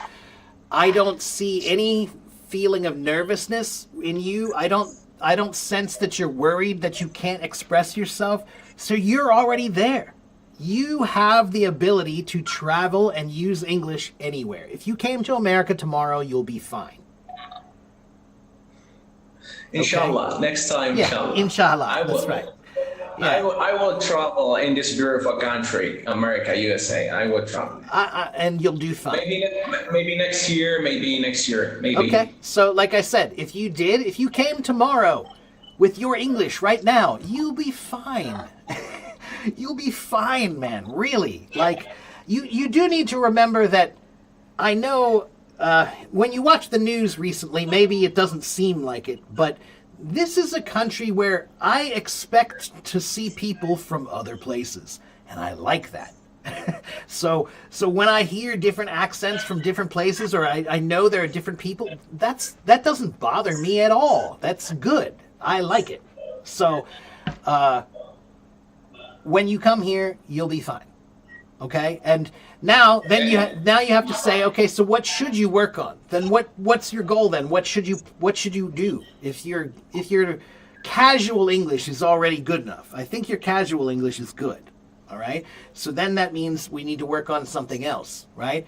So I usually like to think about language in 8 parts. 8 parts: reading, writing, listening, speaking, thinking, grammar, vocabulary, and pronunciation. Okay? Reading, writing, listening, speaking. 8 parts. Those are the 8 parts. And now you have to think about those 8 parts and figure out which ones are my strengths and which ones are my weaknesses, and which ones are the most important for me and which ones are the least important for me. So, for example, your accent is already fine. You don't need to work on that. So I think forget about your pronunciation for right now. You don't need to work on that. You're good there. So that means you can spend more time working on your vocabulary and your grammar. You know, focus on those 2 and build those better. You know, improve those a bit. Grammar is something you're never finished with. It's just like your table in the kitchen. You have to clean it every day. Grammar is the same. That's right. Grammar is the same. It's just like a kitchen table. You have to clean it every day. It's just going to be, it's never finished. All right? And then you can think about, okay, well, maybe I work on my thinking in English. It sounds like, oh no, we lost him. It sounds like his thinking is already pretty good in English. Because that's why he sounds so confident. Because he can think. He's not translating. I can tell when someone is translating. You can see that they're thinking about what they need to say first. He was not. So, anyway, he was doing really well. You know, it's always funny because I think sometimes students come in two kinds. Some students think that they're doing really, really, really well when they're not. And some students think they're doing really poorly when they're actually doing really well. He's doing really, really well. So, okay. Is there any good website to improve my vocabulary in English? Yes, mine. Demetrius, if you go to my website, hold on, I'll show you.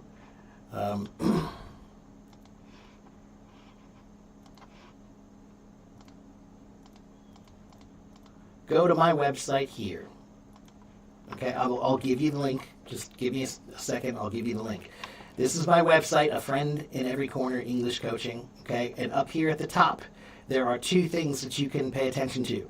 One is this, resources. If you click on resources here, now you can see reading, writing, listening, speaking, IELTS, TOEFL, grammar, vocabulary, and pronunciation. Click on any one of these and you'll be able to find some links there. So vocabulary. You want to learn vocabulary? Okay, here's thesaurus.com, etymonline.com, Wyzant Etymology, Language Guide English, vocabulary by topic, vocabulary instruction. Okay, all right here for vocabulary. All right, under resources. Okay? Or you can also go to my blog where you can just read some articles that I have written about many things, like shadowing. Here's an article about shadowing. Here's an article about the 8 parts of language and fluency. Here's an article about how to learn vocabulary. Okay? So those two things, you can go there and you can learn. And you should read that article about vocabulary. Here's the article you need to read about how to learn vocabulary. Read that. Okay? Oh, and my site. Yeah, sorry. Here's my site.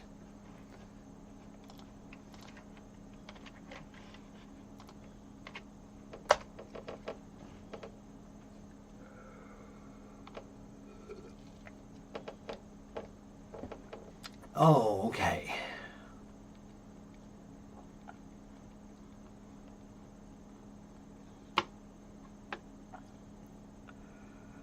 You're welcome. Let me just check over here. Oh, nobody's over there. Okay. All right. Well, once again, if you have a question, raise your hand. You can come on stage. I've got 15 minutes. I've got 15 minutes. And by the way, if you're new here, hi, my name is Teacher Mark. I have been on Hello Talk for about 11 years, 12 years. I have been a live streamer here for about 5 years. I have about 83,000 followers on Hello Talk. They follow me because I really do teach English. Okay? I've been teaching for a long time. All right, so you can follow me. You can find my links if you go here. Go to my link tree. That link right there, you can find my website. You can find my blog. You can find my podcast. You can find my YouTube. Everything that you need is on that link tree.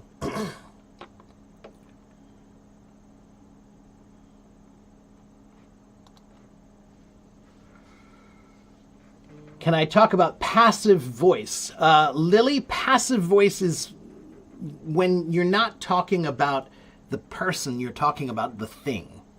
So you're not saying he bought a coffee, you're saying the coffee that he bought. Right? So when I say he bought the coffee, I'm talking about him. He bought the coffee. But when I say the coffee that he bought, now I'm talking about the coffee. Right? So that's what you should think about. Does that make sense? Okay. Let's see. You're 41 years old. How can you learn English? 熟能生巧. Start with simple English. Tom, I know you already studied English in school. You did study. You just need to remember, and you need to study again. And this time when you study, don't study English to pass the test. Study English to learn. That's the problem. If you study English to pass the test, you're not really studying English. You're just trying to pass the test. Okay? That's not learning, that's pretending to learn. Okay? But you can do it. Guess what, guys? How old am I? How old am I?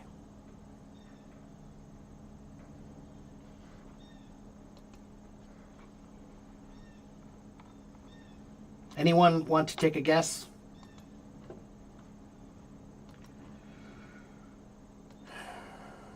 $37, $45, $60. I turn 50 in about a week, in a few days. I'll be 50. I'm still learning. Learning doesn't have anything to do with age. Learning has to do with desire. Learning isn't about age, it's about desire. It doesn't matter how old you are, it matters if you have the desire or not. Okay?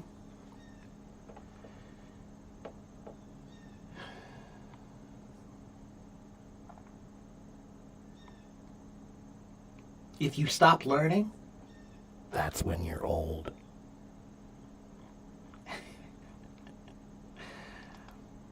When you stop learning, that's when you get old.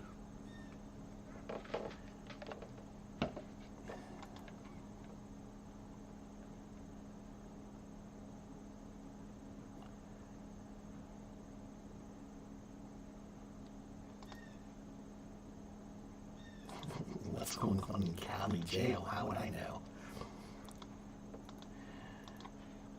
All right. Well, I have about 10 minutes left. I'm still looking if there's somebody who wants to come on stage. Saeed, I already tried to invite you, but you didn't answer.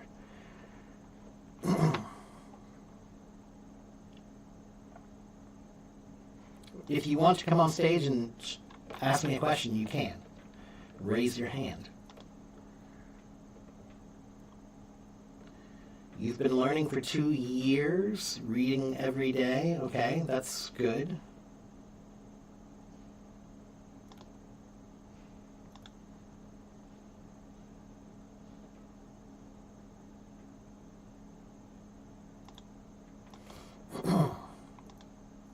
Take care, Belen.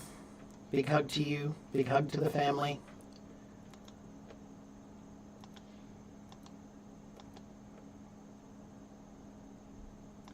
Epic things are happening. I don't know, man. I try not to pay too much attention to some stuff. But I'm here to teach English, not to talk about the news. The news is always tragic.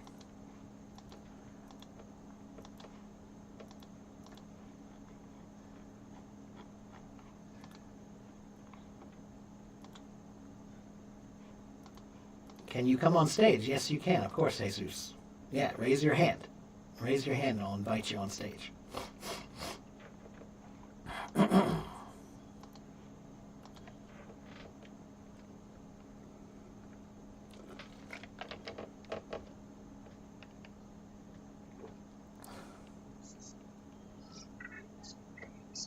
Hello, Jesus. Teacher Mark. How are you, my Good friend? morning. I'm pretty good. What about you? I'm pretty good, too. I'm pretty good. Yeah. And you're in Costa Rica, right? Yeah, I'm from Costa Rica, right? Yeah. Cool. Awesome. So what can I do for you today? How can I help you? Teacher Mark, I would like to ask you something that I don't even understand when I hear people saying that word. Oh, yeah. I would like to know when people say take it for granted. What does mean? Ah, okay. So I don't understand the meaning. Yeah, so what it means is, okay, let's say you have a great wife or girlfriend. And every day she makes you food and she takes care of you and she's nice and she's sweet and every day she's great. And in the beginning, you respect that, you love that, you feel that's amazing, and you cherish that. But then you get lazy, and you start like, she's bringing you these great meals, and you used to say, oh, thank you so much, honey, for this great meal. But now when she brings you a great meal, you just say, right? That's taking it for granted. Taking something for granted means that you don't appreciate what somebody's doing for you anymore. Oh, right? yeah. They're doing Yes. something nice for you, and you're like, oh, big deal. Like, what? So what? But in the beginning, usually we don't take things for granted. When somebody does something nice for you, you feel like, oh, wow, thanks. That's so nice. Thank you so much. But then they do lots of nice things for you, and then you start to get used to it.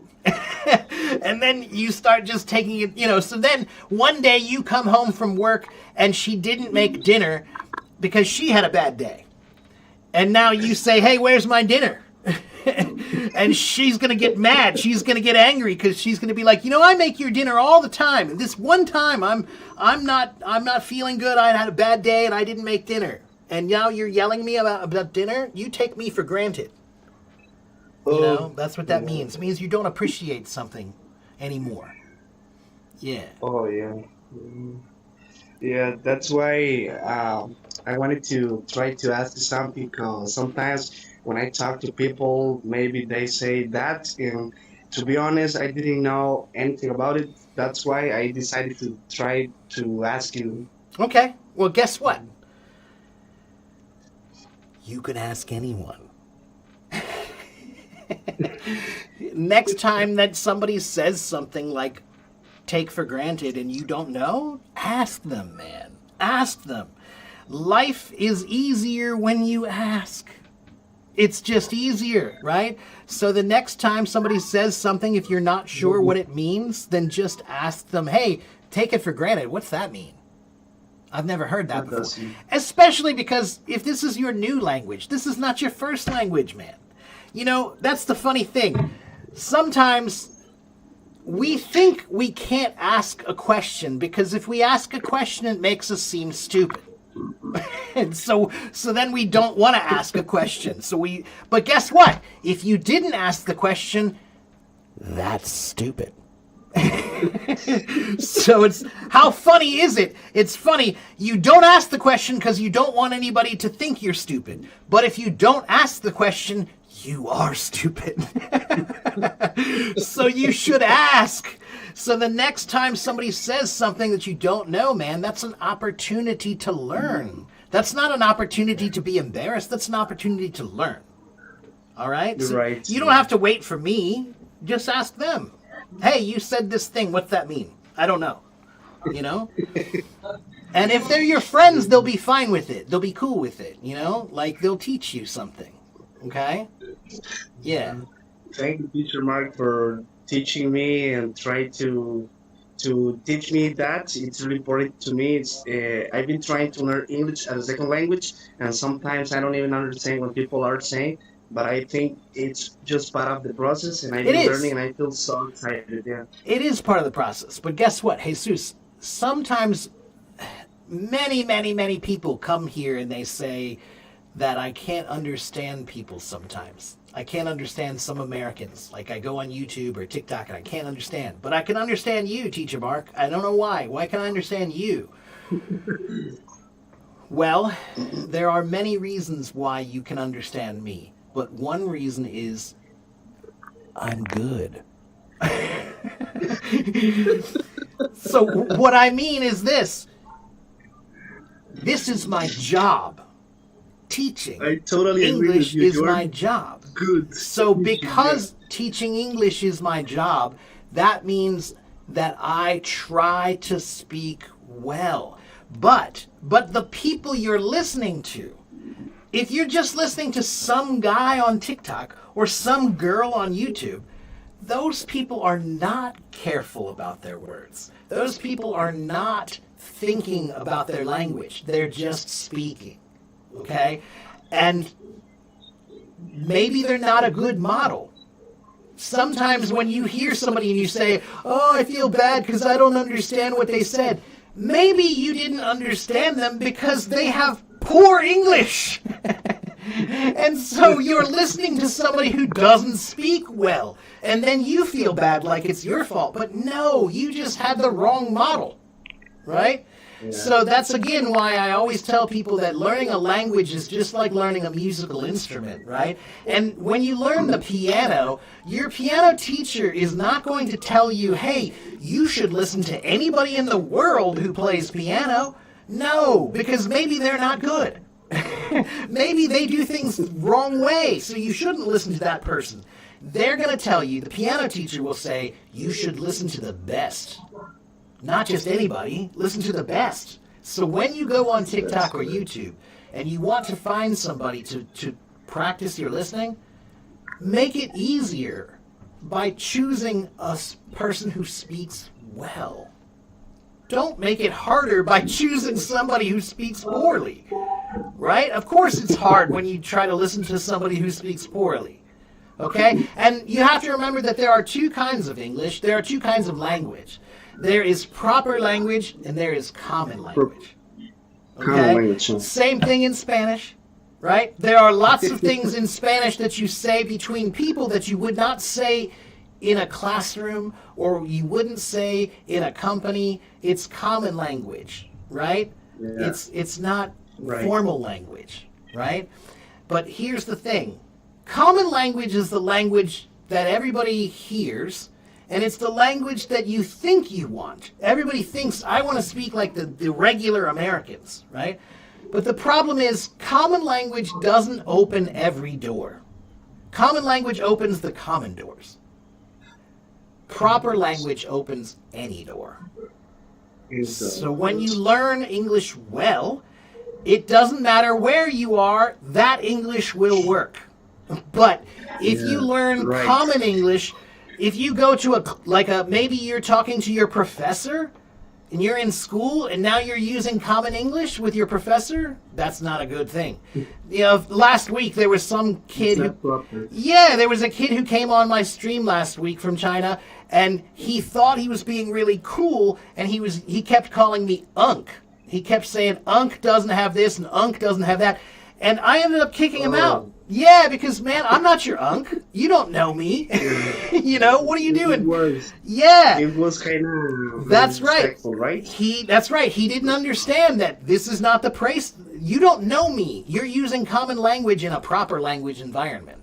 And you're addressing me commonly when you don't know me. That's not good. Yeah. So, language, guys, you have to remember that language, when you learn language, you're also learning about people. You have to know what people want and what they act like, you know?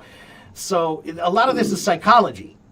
You know, the words you use and the words you choose, that's psychology, you know? So, anyway. But Jesus, I think you're doing really well, man.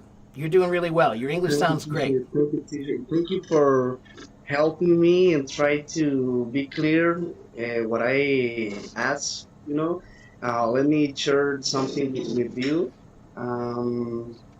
I've been learning English by myself. It's been a long journey so far, but I've been just trying to enjoy the process. And I'm so excited to talk to you right now.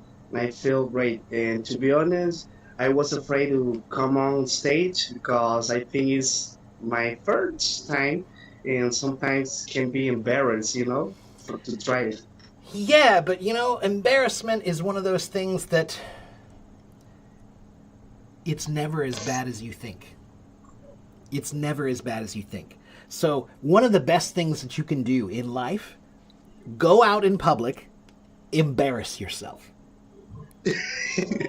And the reason why that's great is because when you embarrass yourself on purpose, you take away that power of that fear. You know? So last week I did it. I was wearing a hat last week when I was on my stream because my hair wasn't looking nice, right? I had just woken up and my hair didn't look good, right? And so to make the point, I took off my hat and I shook up my hair to make it look all weird and crazy, and then I talked for the next 5 minutes with my hair looking all weird. Why? Because I don't care, man. I don't care. I'm an adult. I don't care what you think about my hair. I'm an adult. I'm not a child. A child would be embarrassed about what my hair looks like. I'm a man. I don't care, man. You can laugh at my hair all you want. That's fine. That's power. Yeah. Embarrassment Teacher Mark, takes away your can I power. ask you something? Sure, go ahead. I know you're a smart man, and I've been following you for a long time just to try to improve my English because I know you speak so well. Do you speak Spanish? Un poco. Only a little. I've studied it for about a year. I studied it so I can understand people a little bit, and I can say a few things. Mucho gusto. Yo soy Mark. Like little simple things like that. But I can't speak that well at all. Oh yeah. Let But me I ask love you another question. Have you ever been in Costa Rica? No, but I've always wanted to. My sister has. My sister went there Oh. for an exchange program many years ago. My sister went there. Yeah. You have to come to I would Costa love Rica to. one day when you can. That would be amazing. I wish I could. I have a bunch of followers in Costa Rica. Yeah. That would be fun. Yeah. That would be great. I Yeah. think. Well, We I'll let have you a know. lot of nature, a Yeah. lot of great things here in Costa Rica. Yeah. I've heard. Yeah. I know it's beautiful. Yeah. So, all right. Well, hey, Jesus, I need to let you go, my friend, but it was really great to talk to you. It was my pleasure. And come back and see me again sometime. And thank you for following me and watching me. I appreciate it. Thank you, Teacher Mark. Thank you for your time. Thank you for having me, and thank you for the chance. I really appreciate it. You're very Have welcome. a great day, my friend. Anytime. Take care, my friend. Bye-bye. Okay, so I need to go here in just a minute, but let me just check the comments to see if I missed anything else here.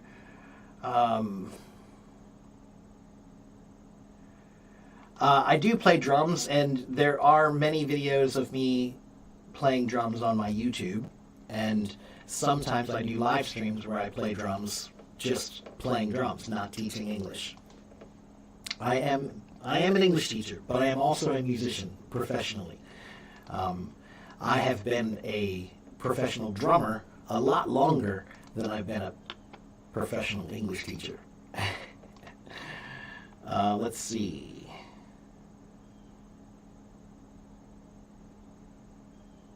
My answer is like Filosofia. What is that? I don't even know what that is. You're a web developer. How can you get a job? I don't know. That's not something I know about. I can't help you with that. Sorry. Excuse me. All right. And if you want to follow me, go to my Linktree. Everything is on my Linktree. My YouTube, my website, my blog, my podcast. It's all on my Linktree. Okay.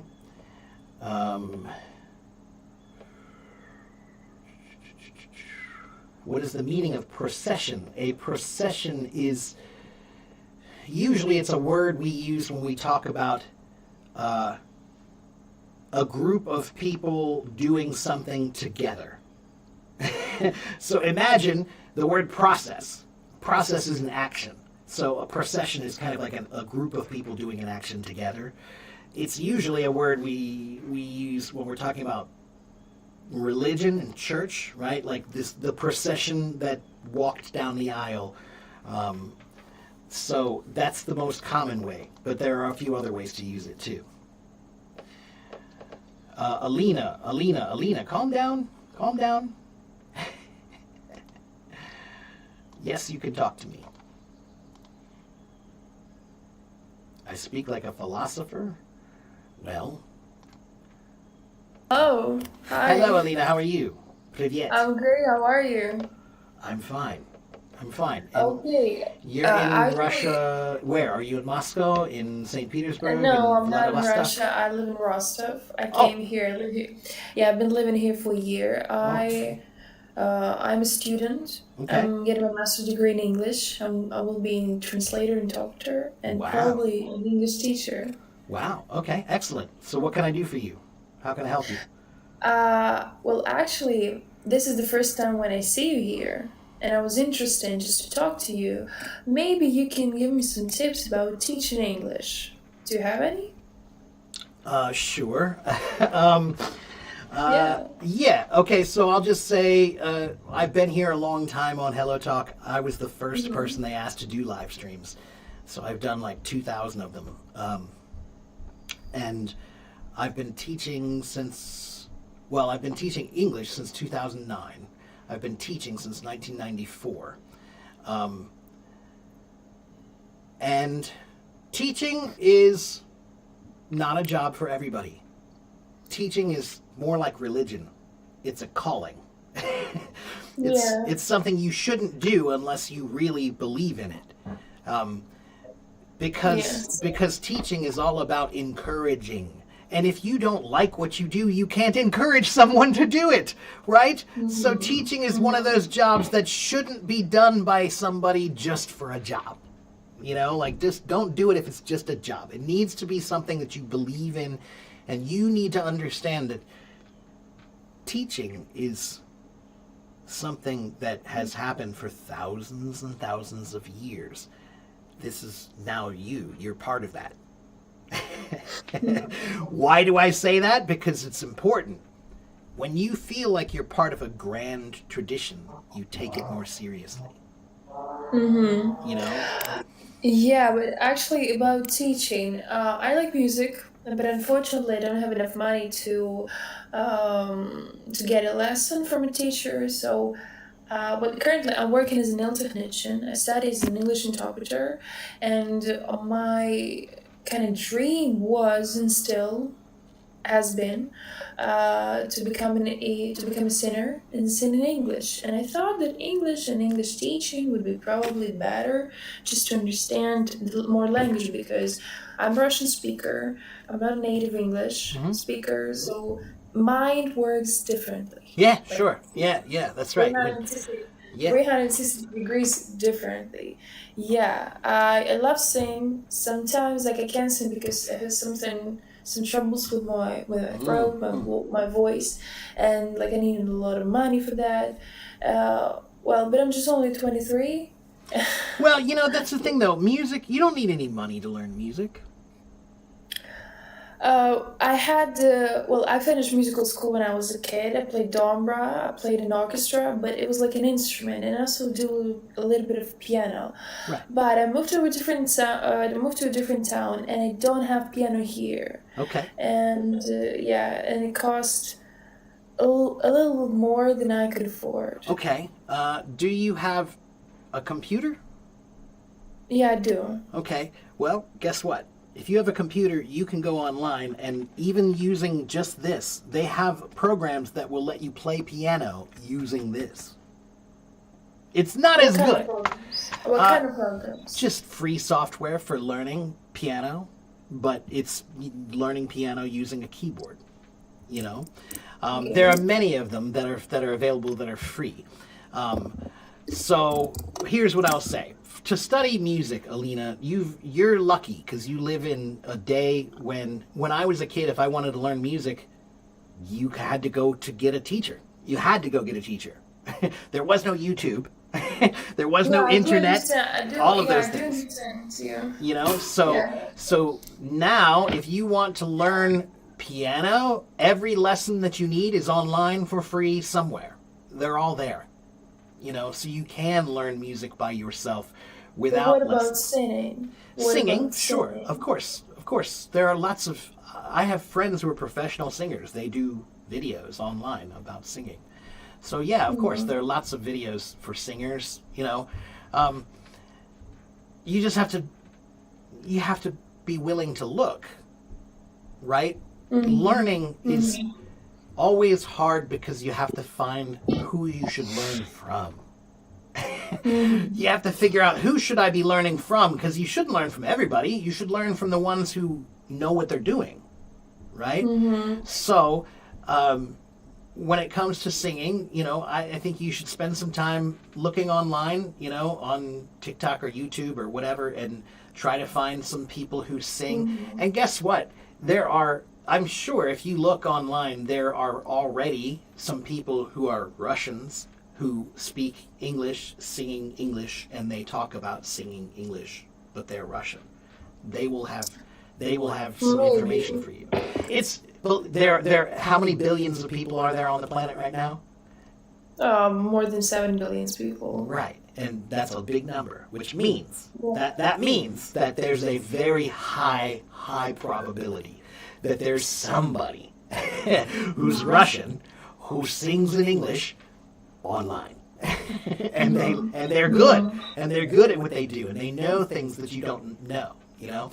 Now, let's go back to you were talking about earlier, you were saying you wanted to be a teacher, right? So Yeah, I said I wanted to become a teacher, but I got kicked out of 4 different schools because of lack of a teaching experience. Yes, and I even had an internship, and they kicked me out because I asked too many questions, and they said we don't have time to explain you how our method would work. Yeah. okay. Well then, It was interesting, but I'm not disappointed about that because it's part of learning and. well, you shouldn't be just disappointed process. by that because they don't know what they're doing.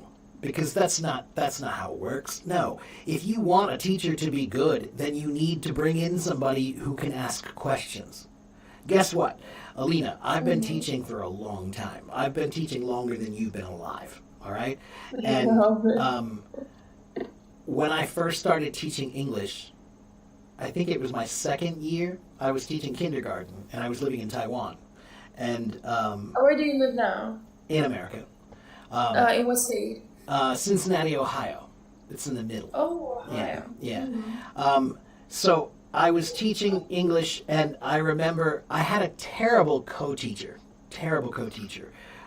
which is not all that uncommon because the co-teachers are natives, they're locals, and they get paid like 1/10 what I get paid, and they have to do all the heavy work, all the hard work. They have to clean up the messes, and they have to deal with the children when they're crying and screaming, and I get to do all the fun stuff, and I get paid 10 times as much. So, of course, sometimes the teachers are not very happy together, you know? So, unfortunately, I had a teacher who really did not like me, and I had to work with her. And guess what? I had to ask a lot of questions because it's my first year teaching abroad. Well, my first year and a half, whatever. And I'm asking, well, where's this, and how do we do this, and when do we do this, and whatever. And yeah, I ended up getting kicked out of that school. They didn't rehire me, and I didn't get kicked out. They didn't renew my contract. And when I went to go talk to them, and I said, hey, I think this is a problem because this doesn't make any sense. I'm a good teacher. I know I'm a good teacher. My students love me. Why are you not rehiring me? And we had the meeting with this other teacher, and she said, I don't have time to teach you how to teach. Well, I will have a lesson maybe in an hour about German. My second foreign language is German because I need to study in university. And also she's my English teacher. And she is, I think she's a great teacher because she was studying me to get to the university, and I got into university. So probably she said, I think the same meaning, the same word that she said to me, Right. they don't have answers. But guess what? So- That's not that. It was ridiculous. It was ridiculous for her to say that to me because I had way more experience teaching than she does. I know a lot more about teaching than she does. The only thing that I didn't know was about the local things that I need to know to work in that school. So it was one of those things like that. But here's what I would say, Alina. Teaching, if you want to be a teacher, the most important thing you can do, go start teaching. Because guess what? You cannot really learn how to be a teacher from books. You cannot study to be a teacher. To be a teacher, you really need to start teaching.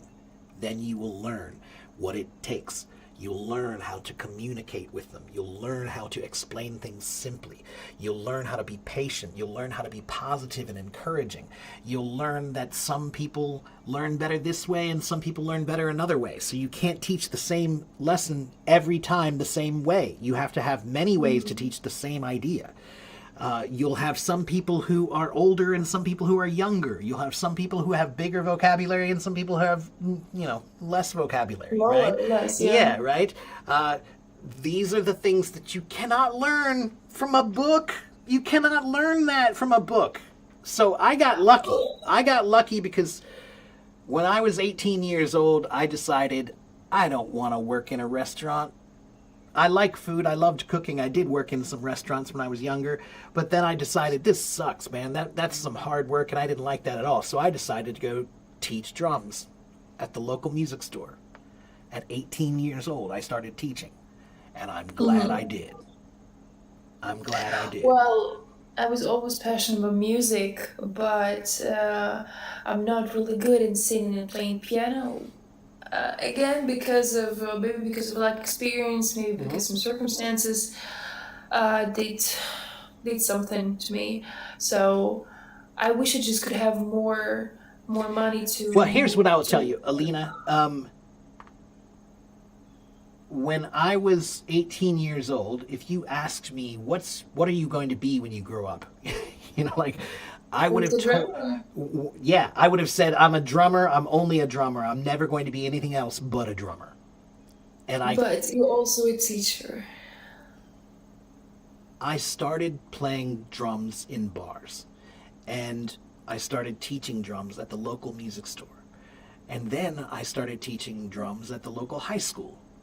And then I started judging competitions, and then Because you already had experience. So what I mean is I'm not a very religious person, but there is one quote that I really love to say: if you want to make God laugh, make a plan.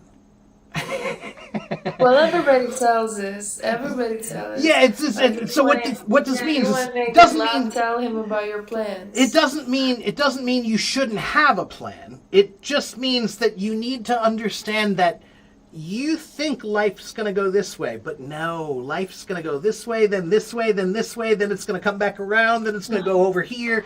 You don't know where your life is going to take you. I did not know that I was going to move to another country and teach English and learn Chinese.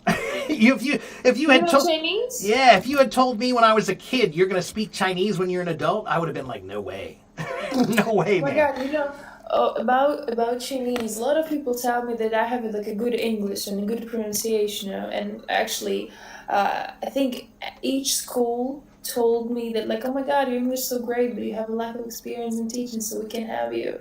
And a lot of people tell me that I need to go to the China because there's a lot of good opportunities for Russian people, especially who is speaking English. That's And I was not a bad always idea. refusing to do that and even to think because it's like China is not for me.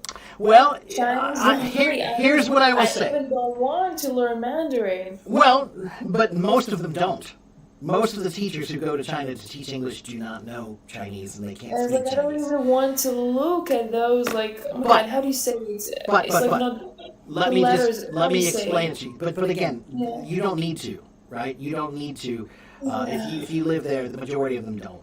The teachers, okay? But it is a good opportunity to teach. It is a good chance to teach. They do have a high demand for English teachers of any kind. so maybe you won't be able to find a job in Beijing because in Beijing they're going to want a native English American. They're going to want somebody who's native. But if you're willing to live outside in the countryside somewhere, those places will absolutely hire you, and then you can get some experience teaching.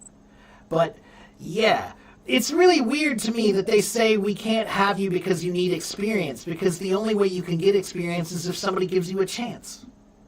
Well, actually, this is the problem about Russian education. Everyone said you need experience, yes, experience, and you can get it only from your experience. Right. And no one Yeah, gives it's- you that yeah, experience right. unless you're Okay, from university so or then how do you fix someone that? puts you there. So then how do we fix that problem? How do we go around that problem?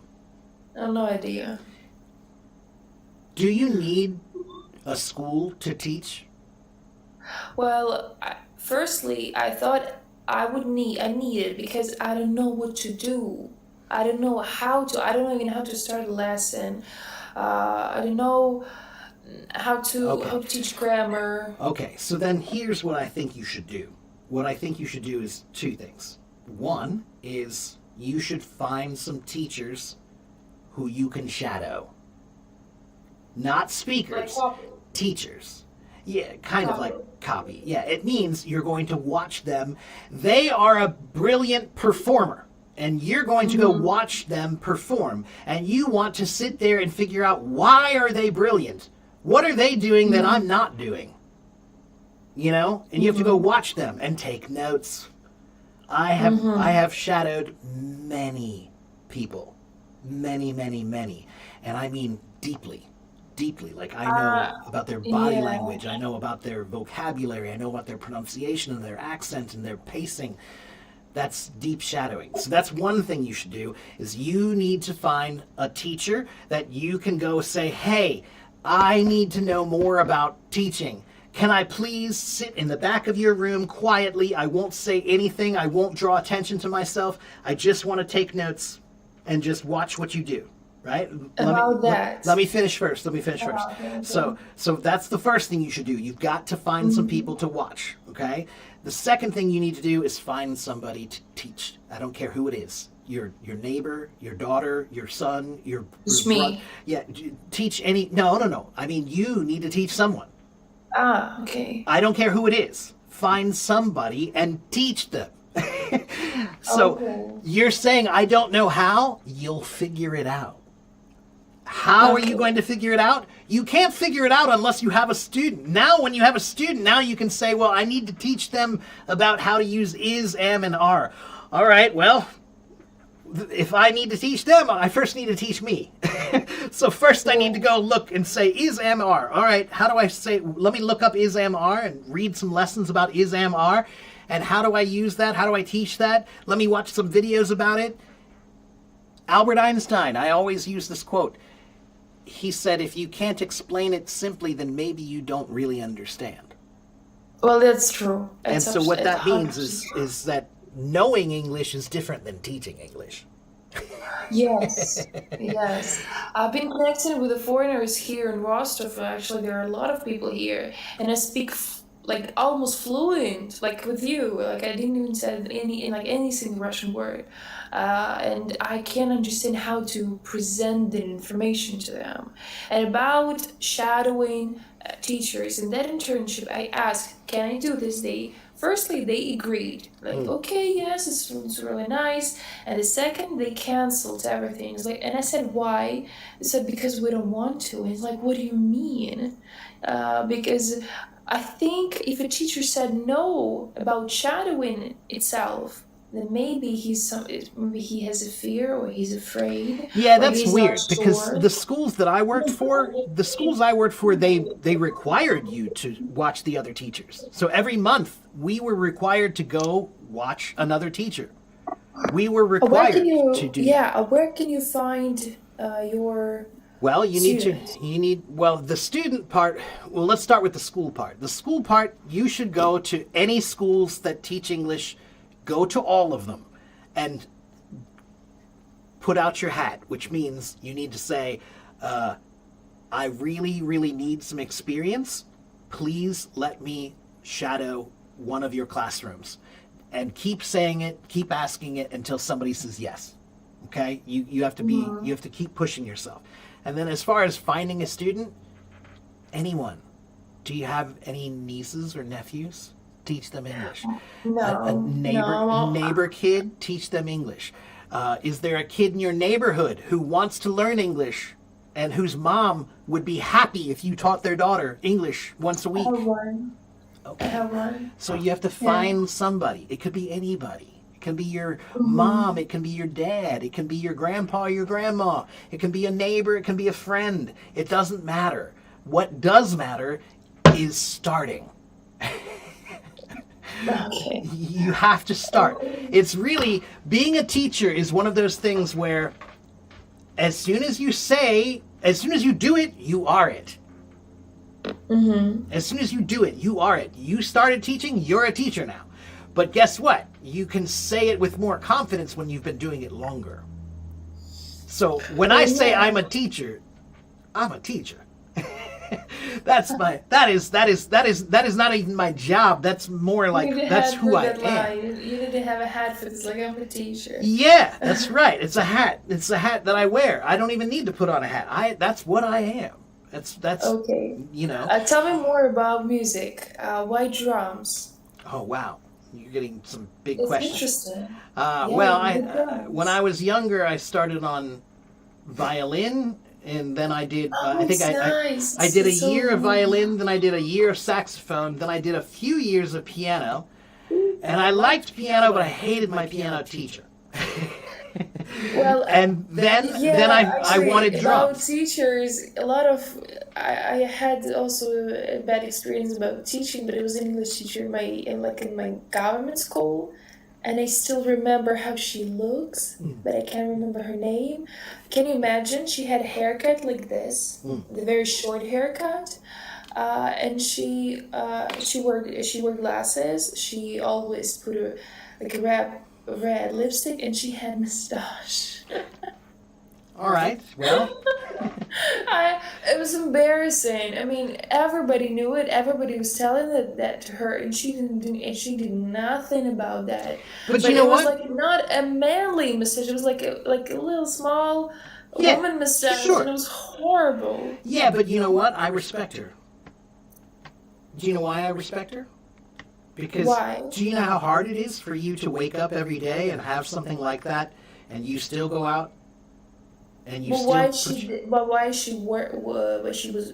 Why did she Because wear it? I'll tell you why. Because sometimes when you have like she probably could shave it, she could wax it, she could do a lot of things, right?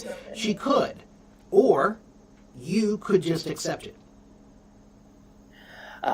Maybe it's a little bit different about mentality because in America, you people are accept everything about appearance in everybody's. No, we don't. No, we don't. No? No, we are very judgmental. We're judgmental the same way. Now, that has nothing to do with culture. That has nothing to do with country. That's just humans. Humans judge people. We judge people. But Yeah, we judge people. But you have to be strong. You have to be strong. And so, look, I get it. Look, do I personally find a woman with a mustache to be attractive? Personally, no, I don't. But again, I will respect it because, okay, like I'm going to tell you a story. There's a girl I used to know. She was a teacher, and she had a big mole on her face. It was a pretty big one. Right? It was a pretty big mole. And most people would have that removed. They'd just be like, okay, it's just a distraction. Let's just get rid of it. Right? She did not have it removed. Now, there are a few reasons why. There's a funny cultural thing in China where they actually believe, some people believe that having a mole on your face in certain places, it's a sign of good luck. It's a sign of good fortune. So if you remove it, that's not good. You don't do Well, that. So I do understand it because Yeah. sometimes even here we have that.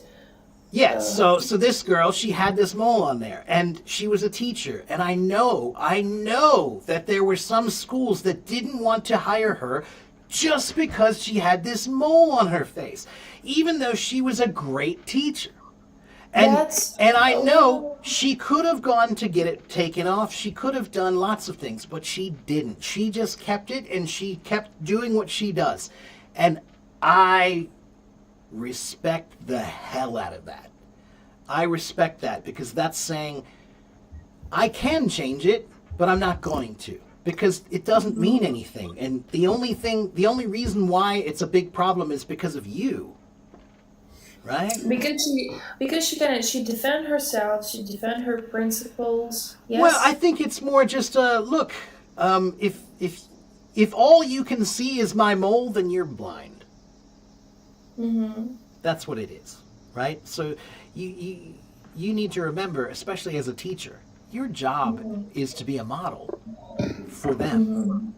And if you're a model for them, then the model should not be, well, you should shave your mustache because people will laugh at you. No, the model should be, you should be yourself and be proud of who you are, the way you are. And sometimes that's hard. When I was in school, when I was a kid, I was the shortest kid in my class. I was the smallest, shortest kid in my class. That was hard. And I'm not so short, I'm fine now. Nobody thinks I'm weird or small now. But when I was a kid, I got picked on a lot. I got picked on a lot because I was tiny, right? But guess what? That shaped me. You're stronger. Yeah, You're that stronger. shaped me. It shaped me. I won't just say stronger because that's not the entire thing. It hurts when you get picked on. It hurts, but you have to learn from that. You have to grow from that, right? And you have to learn that there are some opinions that matter and some opinions that don't, and some opinions are just wrong. So just because you don't like the way I look doesn't mean there's anything wrong with the way I look. That's just your opinion, right? And Well, as yeah. a teacher, you have to be that kind of model. Your job is not just teaching a subject. Any teacher is a teacher of humanity. Every teacher is teaching how to be a good person, right? You teach them not to hit each other. You teach them to talk to each other. You teach them not to cheat. You teach them how to study. You teach them how to be disciplined. These are human qualities. These are things you're teaching them. Yes, there are human qualities, but well, I faced one teacher about all humanity that you just sent to me, but most of them, they don't teach about humanity. Well, a lot of teachers teach how to cheat on exams here. Yeah, that's not just there. That's lots of places. That's unfortunate. That's because the pressure that's on the teacher. That they have pressure too. That's why I don't want to work for an American school. I could go get a job teaching an American school tomorrow. Like, they need teachers here so badly, and I am a good teacher with a lot of experience, so I could go get a job, no problem. I don't want to because they've ruined it. They've ruined teaching. And Where do you teach? now just online, by myself only. Yeah. Where, well, do you prepare like foreigners for to take exams to the universities? Yeah, I have private students all over the world. I teach kids, I teach adults, I teach everybody, anybody. And how do you find them online? Hello Talk. Okay. I've been on Hello Talk for 11 and a half years. And I have about 83,000 followers here. Okay. And so that's one of the reasons why I do live streams, is because I want to help as many people as I can, so I do live streams. But I also, maybe you want personal help. You want me to help you personally. Okay, then buy a lesson. You can go to my website and I'll teach you, Okay. So this is a way, just like when I worked at the music store. There were many drum teachers I knew who just taught drums in their home. But there's a problem with that. How do you find students? You can't find the students. They're not going to just come to your home. How do you, that's why you go to the music well, store. here is actually a lot of people do that. It's your students go to the teacher's home and I personally, I went to the lessons to my teacher's home. She, because she's old, first of all, she is old. And she But that's for private lessons. Yeah, it's private Yeah. lessons. Yeah, and she taught even my aunt. She taught my cousin. Right. So, but in public my school, family. in public school though, that's in school, right? So, here's what I want you to do. What I want you to do is I want you to go ahead and start making a list of people that you could potentially teach. Okay. Here's the one thing I can tell, Alina, you have passion. And that's good, because you need passion to be a teacher. You have to have passion, okay? So you have that. But now, passion is fire, and fire will burn you if you don't have it in control. So the first step of learning any skill well is you have to get your passion under control. You have to learn how to control that fire, right? So that means you need to go study and learn and listen a lot. Just like any musician. Because musicians, one of the biggest lessons that we learn is God gave us 2 ears and 1 mouth. Why? Because listening is twice as important as speaking. Yes. And so that's why the first thing you need to do to be good at any language, you have to listen. And that's why a musician has an advantage if they want to learn a language, because musicians are professional listeners. That's Yes. what we do. We listen. You don't understand what listening is. You don't know. You don't understand. Musicians, we listen on a deep, deep level. We're Well, hearing things that maybe some people are not, you know?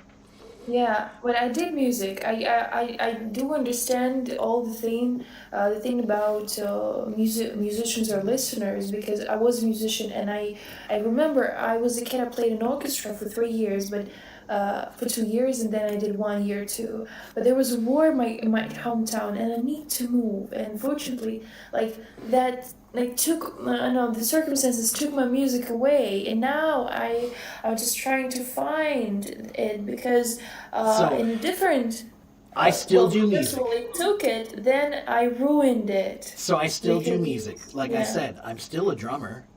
Being a drummer and being a teacher, they're both the same in that way, that nobody is a musician as a job. Everybody who's a musician, that's a calling. They feel they need to do it. They need to do it, right? But here's what I was going to say is I still use my music to benefit my teaching. And it's one of the things, it's one reason why people watch me, because anybody can learn English from anybody, but it's more fun to learn it from the drummer. You know, and it's more fun to learn it from the drummer who speaks Chinese, you know. So it's it's in English we call it a shtick. It's a Yiddish word. Shtick. Yeah, shtick. It means it's like your little thing that makes you special. Like So I'm a shtick. I can say it. no, to have a shtick. You have a shtick. So my shtick is music. So I'm an English teacher, but I have a shtick. My shtick is music. And because I have music, it makes me more interesting. It makes me more special. It makes me different. That's my shtick. Okay. It's a way that makes you unique and maybe gives you a different way of doing it, a different way of thinking, a different way of looking at things. That's your shtick. Okay? And my shtick is music. It's different. And guess what? It's very valuable because the parallels between music and language are many. There are so many parallels between music and language. So, Yeah, I always wanted to combine English and music, and just to sing, to perform, to play, to feel the joy of the crowd on the stadium. so what I would say is to feel if you want to feel the joy of the crowd in a stadium, then you need to start with feeling the joy of one person in a room. Because musicians don't play for the stadium. I've played some shows with 10,000 people, and I've played some shows with 10 people. And guess what? Both shows I play with the same amount of passion. Because you're not playing for the audience. You're playing for you. So if there are 10 people there, those are 10 people that will get a great show. Because I'm not playing for the 10 people. I'm playing for me. This is what I do. If I put my name on it and say I'm the drummer, then I better do a good job. Again, why? Because I'm part of a tradition. I'm part of a grand tradition. I have a teacher. He had a teacher. He had a teacher. He had a teacher. He had a teacher. He had a teacher. He had a teacher. That's a long tradition, and I'm part of that. That means I care. My teachers would be embarrassed if I do a bad job. I feel that pressure, that sense of respect for where I come from, to want to do a good job, right? So you need to do that too. But you are like the way I was when I was younger, where you have a lot of passion, but it's all over the place. You're kind of all over the map. It's like I have a fire, like it could burn. But yeah, you're not focused. So that's what you need to start. Yeah. That's what you need to start learning, is you need to start trying to get focused. Okay? Yeah. And the way to do that is to stop talking and start doing. Okay? Because when you start doing it, you have no choice. You have to learn how to focus. Okay? When you start doing it, you'll recognize that you can't speak until you listen. You can't fix a problem if you didn't hear it. And that's a big problem. Many teachers don't know how to listen. They So don't you listen. can't fix the problem if you're not here. That's right. So the first thing you need to do as a teacher is know how to listen. You have to listen to your students. And listening is not just about their words. It's about looking at them. Do they look tired today? Why are they tired? Maybe they didn't sleep well. Maybe they have not slept well in a week. Maybe their mom and dad took away their bed. Maybe their mom and dad got divorced and now there's a big fight at home all the time and they're not feeling good. Or maybe they're being abused. Or maybe there are things that you can recognize that don't have, that it's not their words. It's their behavior. You know, the way they act in class. Every bad kid is a bad kid for a reason. Yeah. And teachers figure that out. Now, sometimes you can figure out what the problem is and then you can solve it. Sometimes you can't. Sometimes that's a problem beyond you and you can't do anything about it. But sometimes you can. But what I think you need to do, Alina, is you have passion, but you have to go get some experience and you need to start remembering that you want to be part of this grand tradition. So that means you need to start I think, participating. yeah, I think I kind of am part of the tradition because I have a great aunt. She's an amazing teacher, and I was studying in her school since the first grade of since the first year of my local school, and she wasn't my teacher, but her teachers was my teachers, Okay. and they always like compared me to her compared to my cousin because of, they did this and I did that. But also, thank you so much for your advice. Maybe. Do you want to learn some Russian words? Sure, I know a few, but teach Tell me a few more. Teach me. Oh, I think I've forgotten. How do you say? Just teach me. Just how do you say how are you? I've forgotten that one. Как ты? Kakte. Okay. And Yeah. how do you say goodbye? Пока. Baka. Okay. Yeah, but there are two ways to say it because like one is formal, the second is informal. Okay. Which one do you like to? Both. to Yeah. So formal, до свидания. Oh, das vidanya, I know. Okay. All right. Yeah. Informal, пока. Baka. All right. Okay. All right. That's easy enough. All right. Yeah, see, that's what I like to do. I know a little bit about many languages because I have followers in every country in the world. So I talk to people all over the world. So I've learned a little bit of, I don't know, probably about 12 or 13 languages. So it's fun. But Alina, I need to get going because I'm late, actually. I just realized what time it is. I've been here for almost 3 hours. Wow, too long. Yeah, so thank But you so much. Have that's a good, okay. day, evening. Thank you. Night. Goodbye. Yeah, thank you. It was great. And again, Alina, good luck to you. Keep working on it. Thank you. And Thank remember you what I so said. much. If you go out and start doing it, you're doing it. If you want Yeah. experience, then you need to go get experience. And if they say no, then go someplace else. But Yeah, I don't will. take no for an answer. Thank you. Don't take no for an answer. Find a way to teach. If you want to teach, then find a way. Just go start. Okay? You don't need Okay, permission. goodbye. All right, take care. I'll see you next time, Alina. Bye. See you. Bye. Okay, is it communication lessons or singing lessons? It's both. If you come to my room, I teach. Period. I teach English. I teach music. I teach life. I teach. That's all. Now, I have been here for a long time, so I have to go. But here is my link tree. Go to my link tree and you can follow me. Okay, go to my link tree. You can follow my YouTube, my blog, my podcast, my website. It's all there on my link tree. All right?